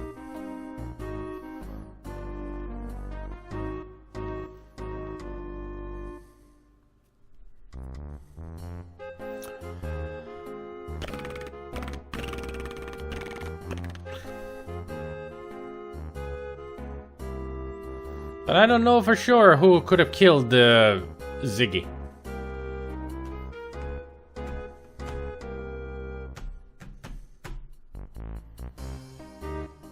I know character was going to meet Ziggy at one point. But there was also the Carter was supposed to meet Ziggy at one point as well. I think it might be Carrington who killed Ziggy out of fear. Because Ziggy might have known who Carrington really was. Who murdered Ernie Leach?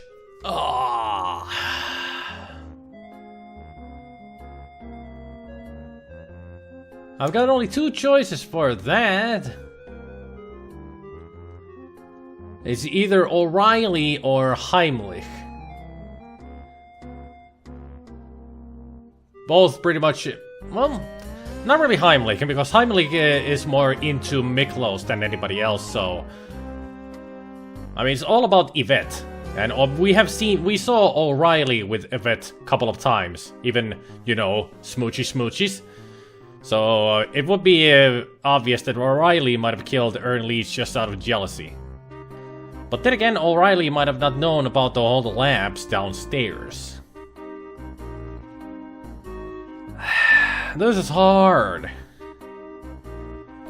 I mean, what idea would Miklos have to have killed Ernie Leach, other than him knowing exactly what are in the vats? But that was his business to know what was in the vats. But then again, who could have...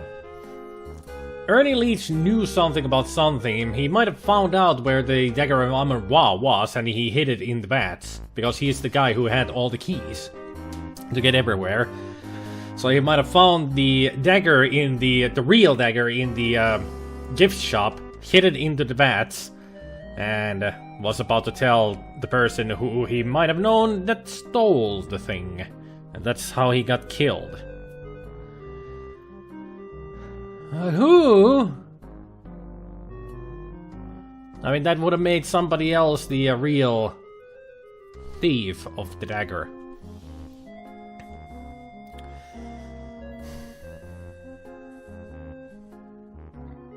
I'm just guessing.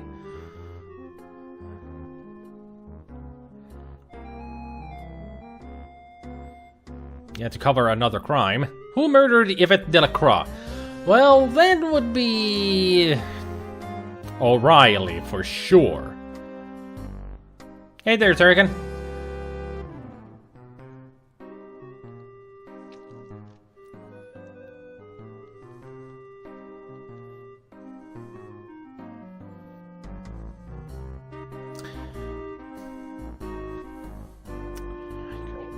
Right about it.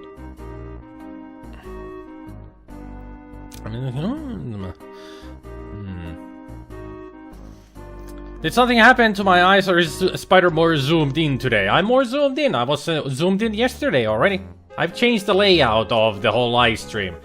Now you can fully see the game. I'm a lot bigger, and you can clearly see the chat over there.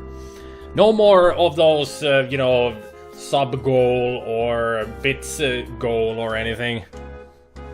This is at least the fun part for me, listening to your deductions. Always interesting to hear how others figure out murderers and motives in this game. Still thinking that it would be O'Reilly who killed Yvette out of jealousy. Who murdered Countess Lavinia Waldorf Carlton? Oh, that's a whole thing, Gabriel, that I don't want to get into.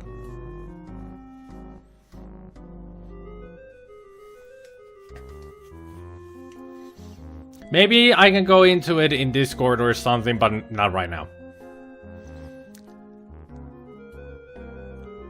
Maybe Countess Waldorf Carlton killed herself. first tied herself up and then released the cobra to kill herself with. But there were grapes there, and we know that O'Reilly enjoys grapes, so it's O'Reilly. And why did he kill her? Financial gain? Cover another crime? Protect a loved one? That's what rants and raves is for, I suppose, yeah?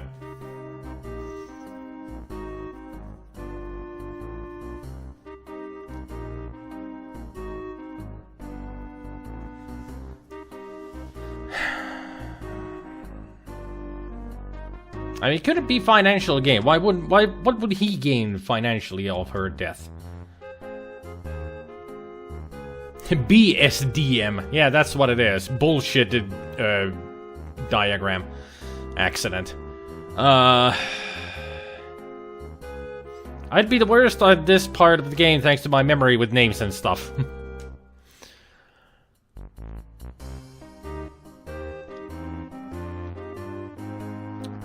I mean, I'm sure that O'Reilly did kill her, but what would be the reason?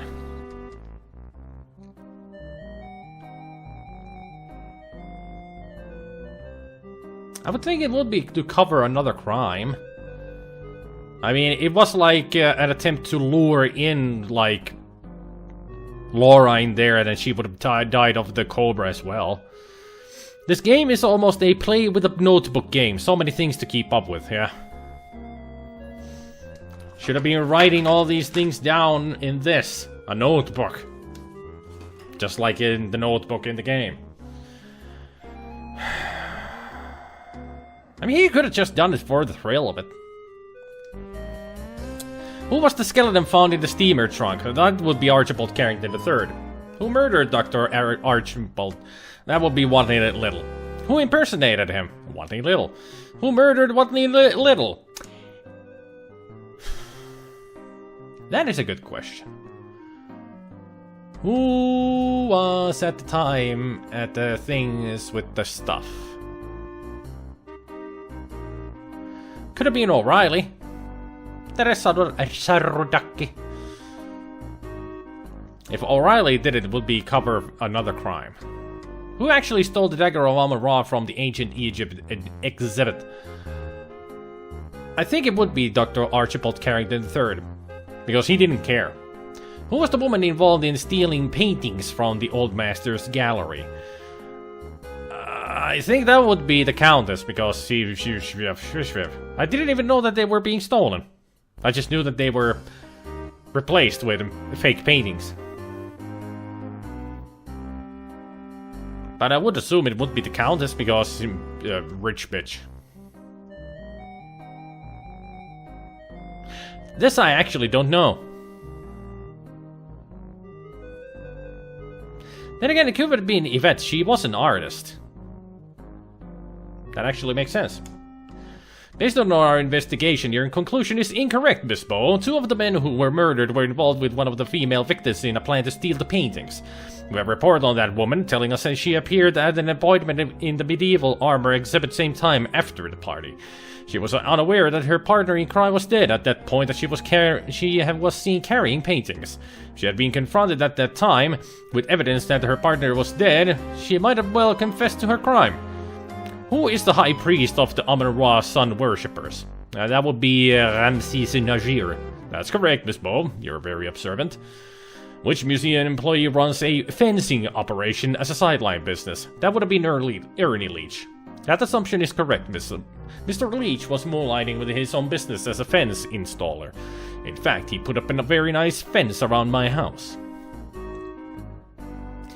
Miss Bow, please remember in the future that you're a reporter, not a detective. By interfering at crime scenes, you make it much more difficult for the police to do their jobs. Not only are your conclusions based on unfounded guesswork, you don't even have any evidence to back them up. By your presence at the murder scenes and your destruction of evidence, I attempted to conclude that you were the murderer. You neglected to thoroughly question all the suspects and you missed the important evidence at the crime scenes. Although you discovered the Dagger of Amon-Ra, you are not arrived at conclusions about the theft that make any sense to me. I believe the theft involved 2 people, one one of whom must have been on the museum staff. Because of you, a murderer is running around loose in the city, free to kill again. I hope you're proud of yourself, Miss Bow. I tried! Dagger still missing and kill. How is it missing? I had it! Since the skeleton was so nicely cleaned by the dermis dead beetles, Dr. Carrington's bones will soon be hanging on display in the Dagger Museum. Yvette Delacroix died plastered. Her remarkable lifelike statue now lives on in the Old Masters Gallery of the Dagger Museum. Her memory lives on in the minds of all she touched. Her sculpture is attributed to artist unknown. Dr. Pippin Carter, wherever he is quite displeased. You did not recover the Dagger of Amon-Ra. I did! Nor did you find his murderer. I didn't! Therefore, Pippin feels it is only fair that he should haunt you for the rest of your life. Thanks. Indirectly, as a result of your total failure, Wolf Heimlich was fired from his job as chief of security at the Dagger Museum. 1 year later, still out of work, he committed suicide in military fashion by falling on his sword.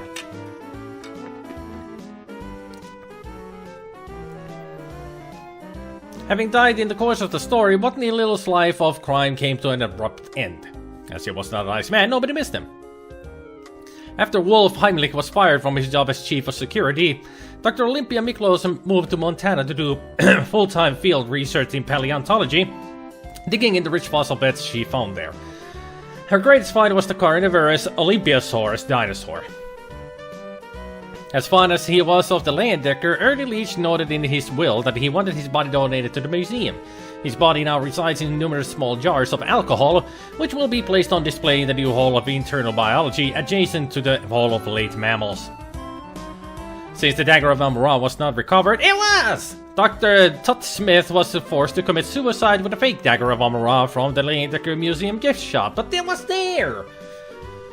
After losing his head in the museum, Ziggy found himself unable to continue his criminal career. His head has been preserved and is now on display in the life mask exhibit at the Dagger Museum. Gnarly. Ramesses Najir continued his successful career as an accountant and as the head of the secret Egyptian cult of Amon-Ra. With his strong high society ties, his accounting business made Ramesses a millionaire in 50 years. Having died from a snake bite, the Countess Lavinia Waldorf Carleton did not live long enough to inherit any money from her last husband, Sterling. Extremely unimpressed by your total failure as a reporter, Sam Augustini fired you. Later that same year, he was mugged with a gift shop duplicate of the Dagger of Amon-Ra and died from his wounds. He blames you for his death. Asshole. Since you were fired after your total failure at the museum, Crowdfaller T. Rhubarb continued the investigation, found the Dagger of Amon-Ra and the murderer, and won the Pulitzer Prize for his excellent work. But I found the dagger! Henri Lemore, the coroner, continued his successful career studying dead bodies for the next 50 years, finally retiring in 1976 to tour with the rock band The Ungrateful Dead. Low-Fat continued in the laundry business, eventually opening a chain of low-fat Chinese laundries across the country and becoming a millionaire in the process. Detective Ryan Hanrahan O'Reilly continued in his job and became a full-time homicide detective. Having amassed a small fortune by being frugal, he retired to Ireland 3 years later.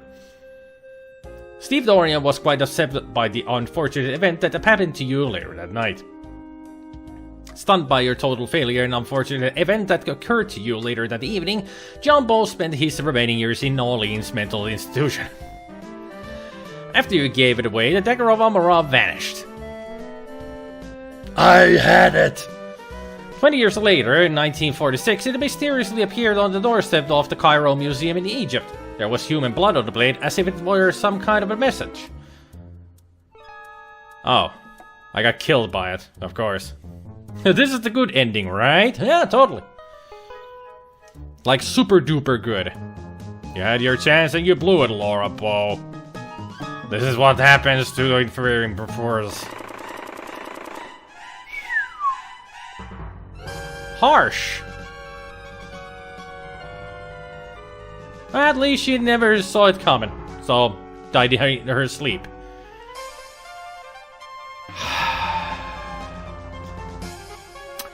I don't think we even have enough evidence to get the good ending. Because the coroner was right about one thing. I didn't question the people around enough. I didn't do any kind of questioning. Yeah, you can... Why? Well. I have no idea, Jason. I don't care. Hey there, Danny.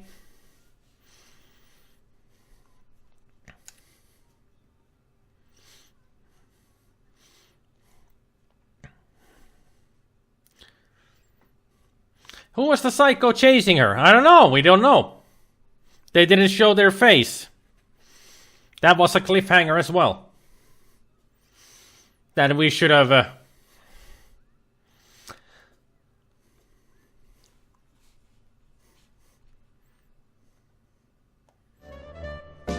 There, now you can listen to the music again. So there's Daisy, the ferret.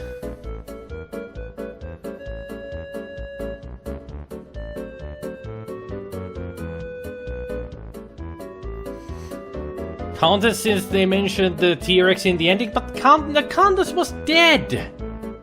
She died from the snake bite, Rommel. It's not the destination, it's the journey. Well, the journey was fine until the end. The whole chase sequence was just awful.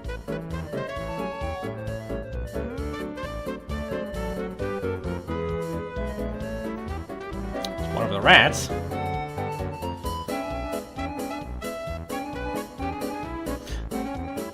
Are they throwing around Ziggy's decapitated head?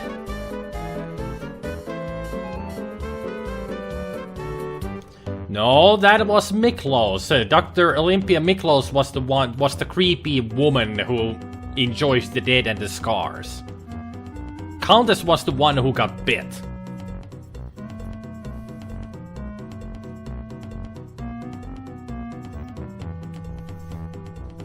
Sorry, Laura, I tried my best. Apparently I was wrong about everything. Except, a couple of stuff. And she gets eaten by the beetles. And I'm not talking about the, band.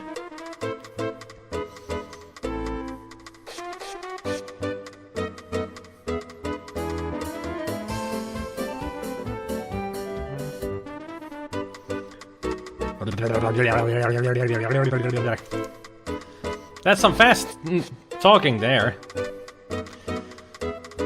I mean, the only one that I could think of who could have been the killer, that crazy killer there, would have been Miklos. I mean, she had access to those weapons in Heimlich's office. And she's thin enough for... Would have been love to be able to do that. To get a battle axe like that and go after the killer.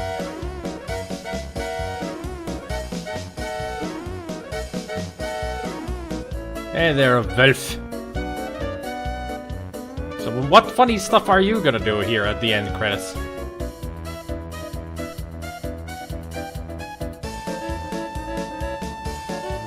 So at some point you can shoot somebody. Okay. And she's gonna break the display case again.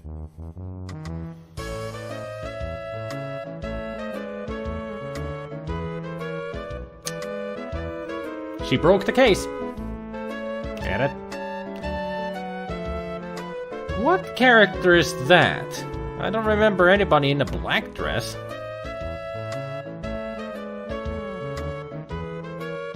Especially doing a flip like that. Unless that's Laura in the beginning. As she can be run over by a car. Well, Leslie Wilson was both Laura and Yvette, if we had the voices on. John Smoot, Josh Mandel, Bruce Balfour, Leslie Wilson. Don't really recognize any of the voice talents here. I think Josh Mandel at least have been in some other Sierra productions. I think.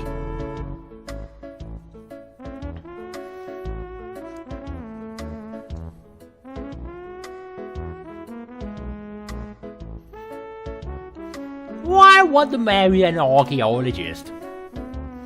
So it wasn't Hyacinth's bucket? No, that was me.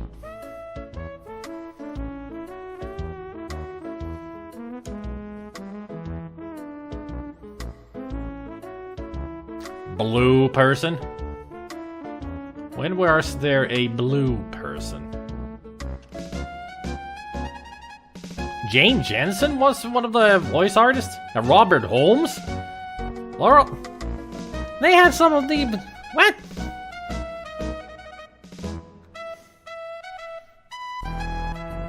The end. It says right there. Oh, hey. Get back here. We're not done with you. You thought that we're done with you. But we're not.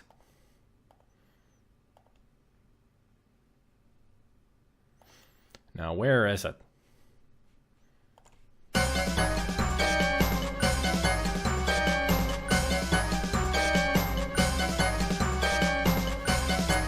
Toi oli paha loppu, kuule hei. Toi oli huono loppu, minkä mä sain Sonicki. Trying to get the happy ending? Yep. That was the bad ending that we just got. I'm not giving up yet. Because Goblin has the list. But really, it doesn't show who it is here. All their shocked faces. Tässä on monia loppuja.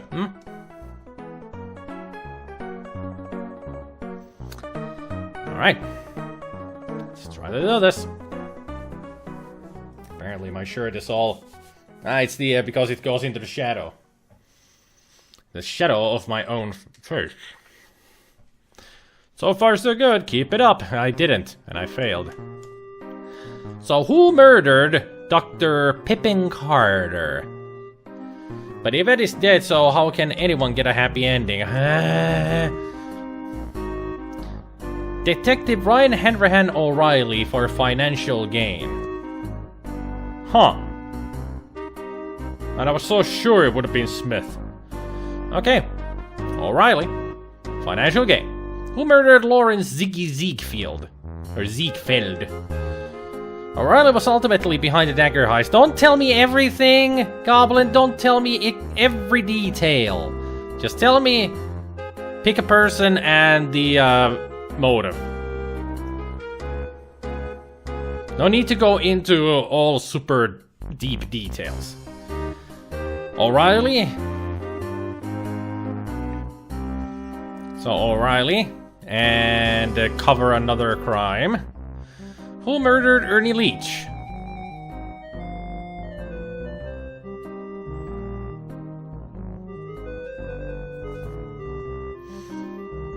O'Reilly and cover another murder. So I was pretty much correct when I was starting to think that O'Reilly would be behind at least some of the murders, but not all of them. Who murdered Yvette Delacroix? This music reminds me of something.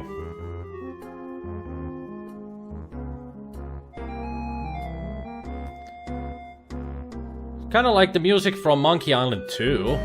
I can imagine a couple of places that might have this kind of music. Almost Final Fantasy 8. No, it's more if you're gonna go with Final Fantasy, then I would say 9 for Reiner's theme. Was it Steiner's theme? Oh, that's 7. Yeah. Sometimes I don't look at numerals, the Roman numerals, well enough. So who murdered Yvette Delacroix? Of course, O'Reilly. I got that right. And jealousy or revenge? I did say jealousy, so I got that right. Who murdered Countess Lavinia Waldorf Carlton?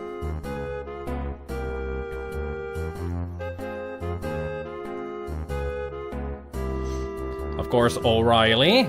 And cover another murder. Or cover another crime, I mean. Who was the skeleton found in the steamer trunk?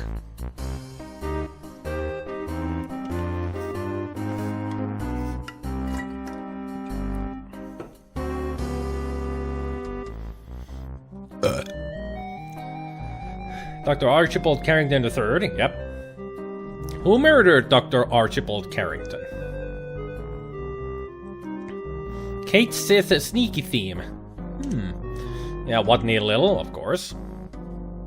Who impersonated Dr. Archibald Carrington? That will be Watney Little again.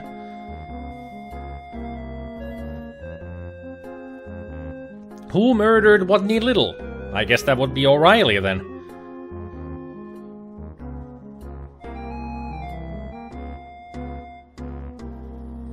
O'Reilly cover another crime. Who actually stole the Dagger of Amon-Ra from the ancient Egypt exhibit? I will be guessing Yvette.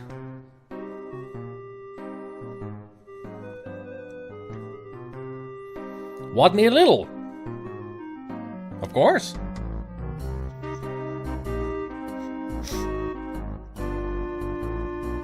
Who manipulated Watney Little into stealing the Dagger of Amon-Ra? Detective Ryan Hanrahan O'Reilly. Who was the woman involved in stealing paintings from Old Master's gallery?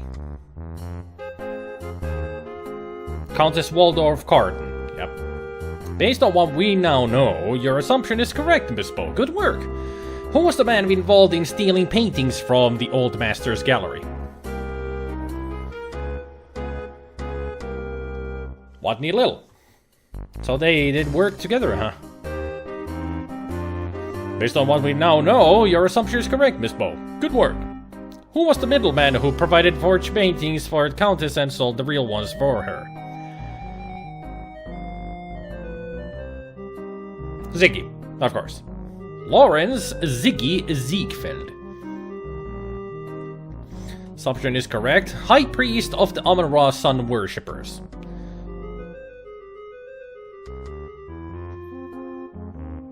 This one's easy. The Ramses Najir. That's correct. Very observant.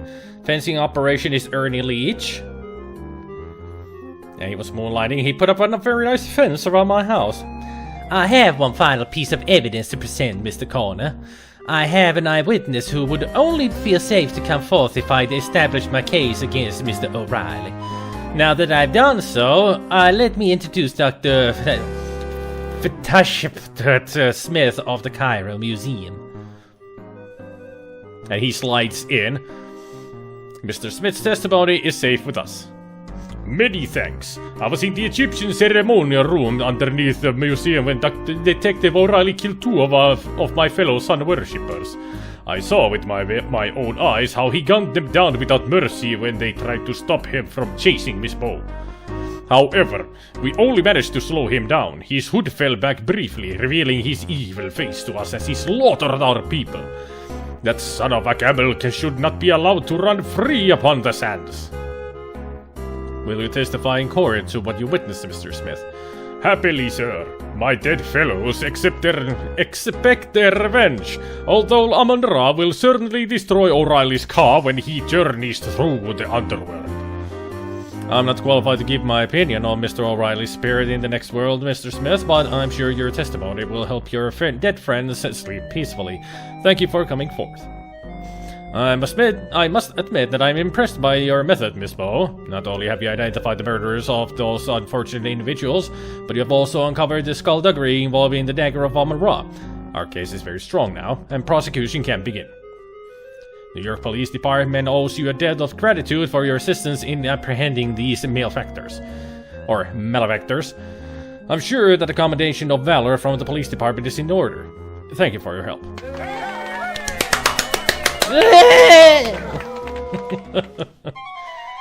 Laura Bo solves dagger theft and museum murders.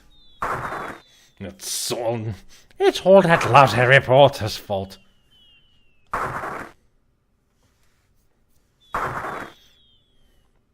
Damn interfering, Laura Bo. Interesting seagulls. Thinks she can get away with squealing on me, does she? Well, she's got another thing coming. Do you hear me, Laura Bo? You'll pay for this. If it's the last thing I ever do. I think it is the last thing you ever will do because there was no other sequel. Surprised Najir won't kill you for ratting him out. I guess they don't care. Thank you for waiting, Laura. I didn't mind, Steve. Laura? Yes? Would you mind... I mean, do you suppose... Laura, could you close your eyes? I have something for you. Oh, I suppose so. Oh, Steve! Do you like it? Steve, how could you? How could you have stolen the dagger? It is still the dagger, Laura. I bought this copy for you at the museum gift shop. I thought you might like a memento of your big night at the Leyendecker Museum. Not memento.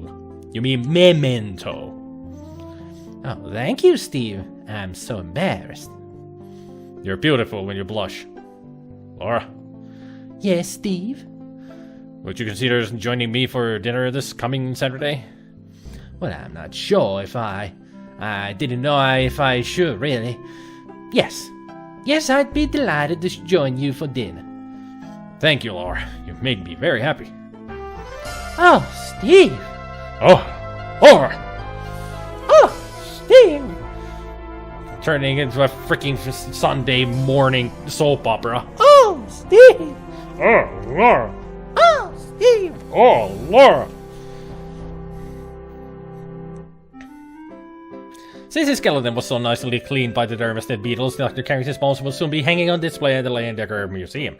If it would died plastered, her memory lives on the bombshells she touched. Her sculpture is attributed to Ryan O'Reilly, 1926.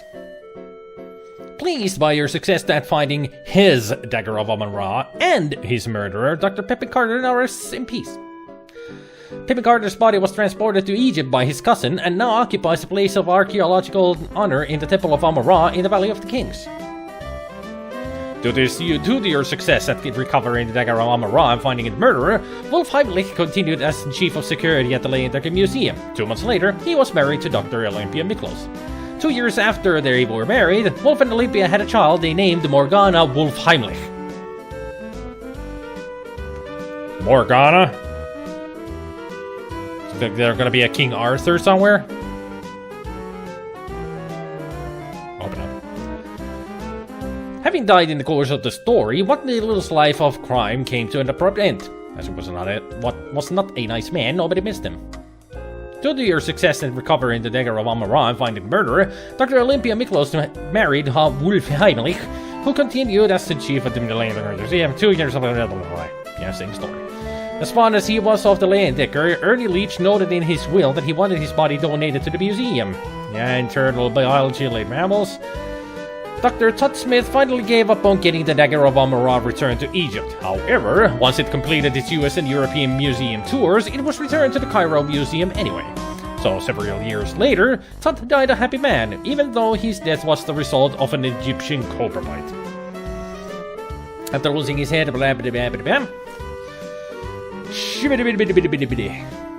yeah, made a 15 years later millionaire, alright. Having died of the snake bite and all along the... Thoroughly impressed by your success as a reporter, your editor Sam Augustini nominated you for a Pulitzer Prize and was presented when you received your Citation of Valor from the police department. Sam retired 10 years later to become a gentleman cabbage farmer, fulfilling a secret lifelong dream. Pleased at your success, crowdfaller T. Rubar was happy to become your assistant at the New York Daily Register News Tribune. Henri Lemore, and blah blah blah. Former Detective Ryan O'Reilly was sentenced to 60 years in the state penitentiary. Having been a cop, O'Reilly found it hard to make friends in prison. After a successful completion of the museum assignment, you started dating Steve Dorian. Thrilled with your success, John Bowe spent the rest of his life telling people what a wonderful daughter you were and how he had taught you everything you knew about criminology. After your recovery of the Dagger of Amon-Ra, it went back on display at the Leyendecker Museum. The large amount of press coverage drew many patrons to the museum to see the dagger. After 2 years on display at the Leyendecker, the dagger Exhibit continued on a tour of museums in the United States, Europe, and finally found its way back to the Cairo Museum in Egypt. Yay! This was the good ending, yes. That was Oh John, Oh Marsha! That was Leisure Suit Larry. This is different. Yeah, that was Oh John and Oh Marsha in Leisure Suit Larry. Yep. But yeah, that was the best ending. I'll let you listen to the song now.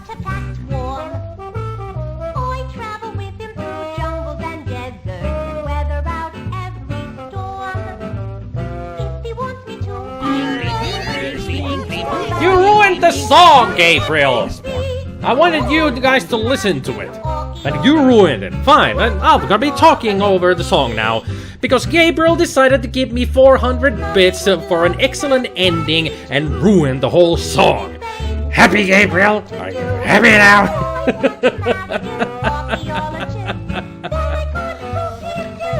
Or Monkey Island at the docks. Yeah, it would have been Sugar Boots and every other names that they call themselves. Yeah.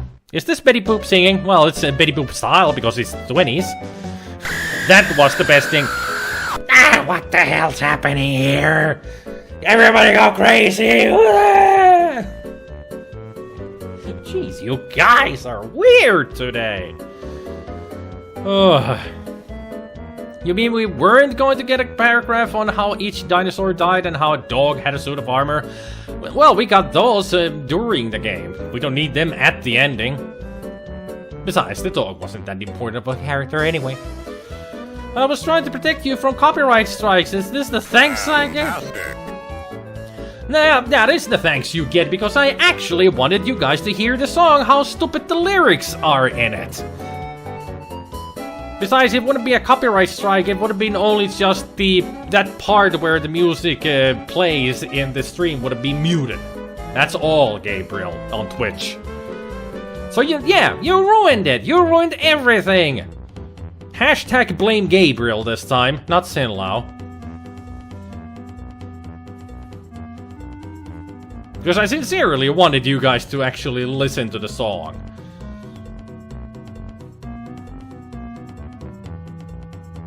But I'm not gonna play the ending again just to get that song to play. You can find it on your own on YouTube or something. Well, since we played this game through,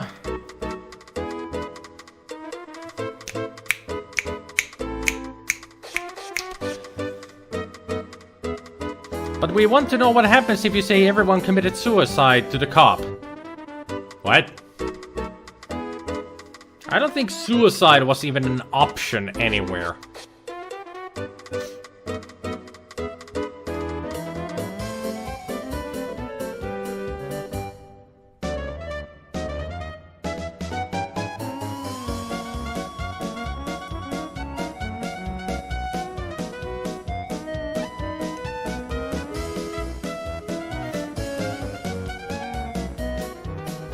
I want to know what happens if you say everyone committed suicide to the cop due to mental health issues. Yes, that doesn't make any sense. You cannot choose how somebody was killed, what the motive was for. Well, I mean, you can only choose the motive for the murderer, but so you just want me to choose the O'Reilly for everything and say that it was a mental health issue instead of jealousy or such. Oh no, there's that pesky Laura thing. Better kill myself to trick the player, just because Sierra said so. You could name off the murderer for the victim as the same.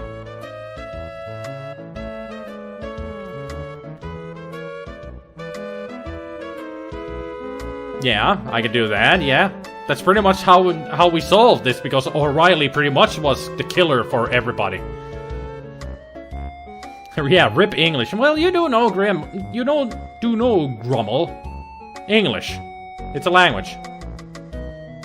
But your English is really bad right now, because I can't understand half of what you're saying. At least you're trying to make it a funny ending, but it's not working because nobody knows what the heck you're trying to say.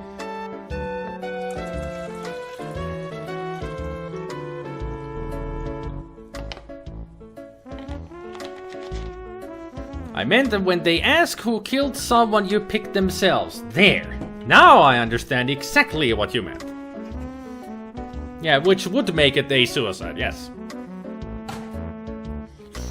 But I doubt that we would get any kind of funny answers to those. When you think about how some people died. Ziggy definitely killed himself by ripping his head, cutting his own head off and then letting a pterodactyl display fall onto him. But first he needed to attach his head to the wall in the exhibit. I'm shocked at the lack of motor torpedo boats in this game. You never put up that link of the video, Goblin. When you were supposed to explain what that motor torpedo boat meant. Yvette took care of all the motor boats. I remember where the music was familiar from. Some stupid Finnish flash animation called Seppo and Seppo. The end!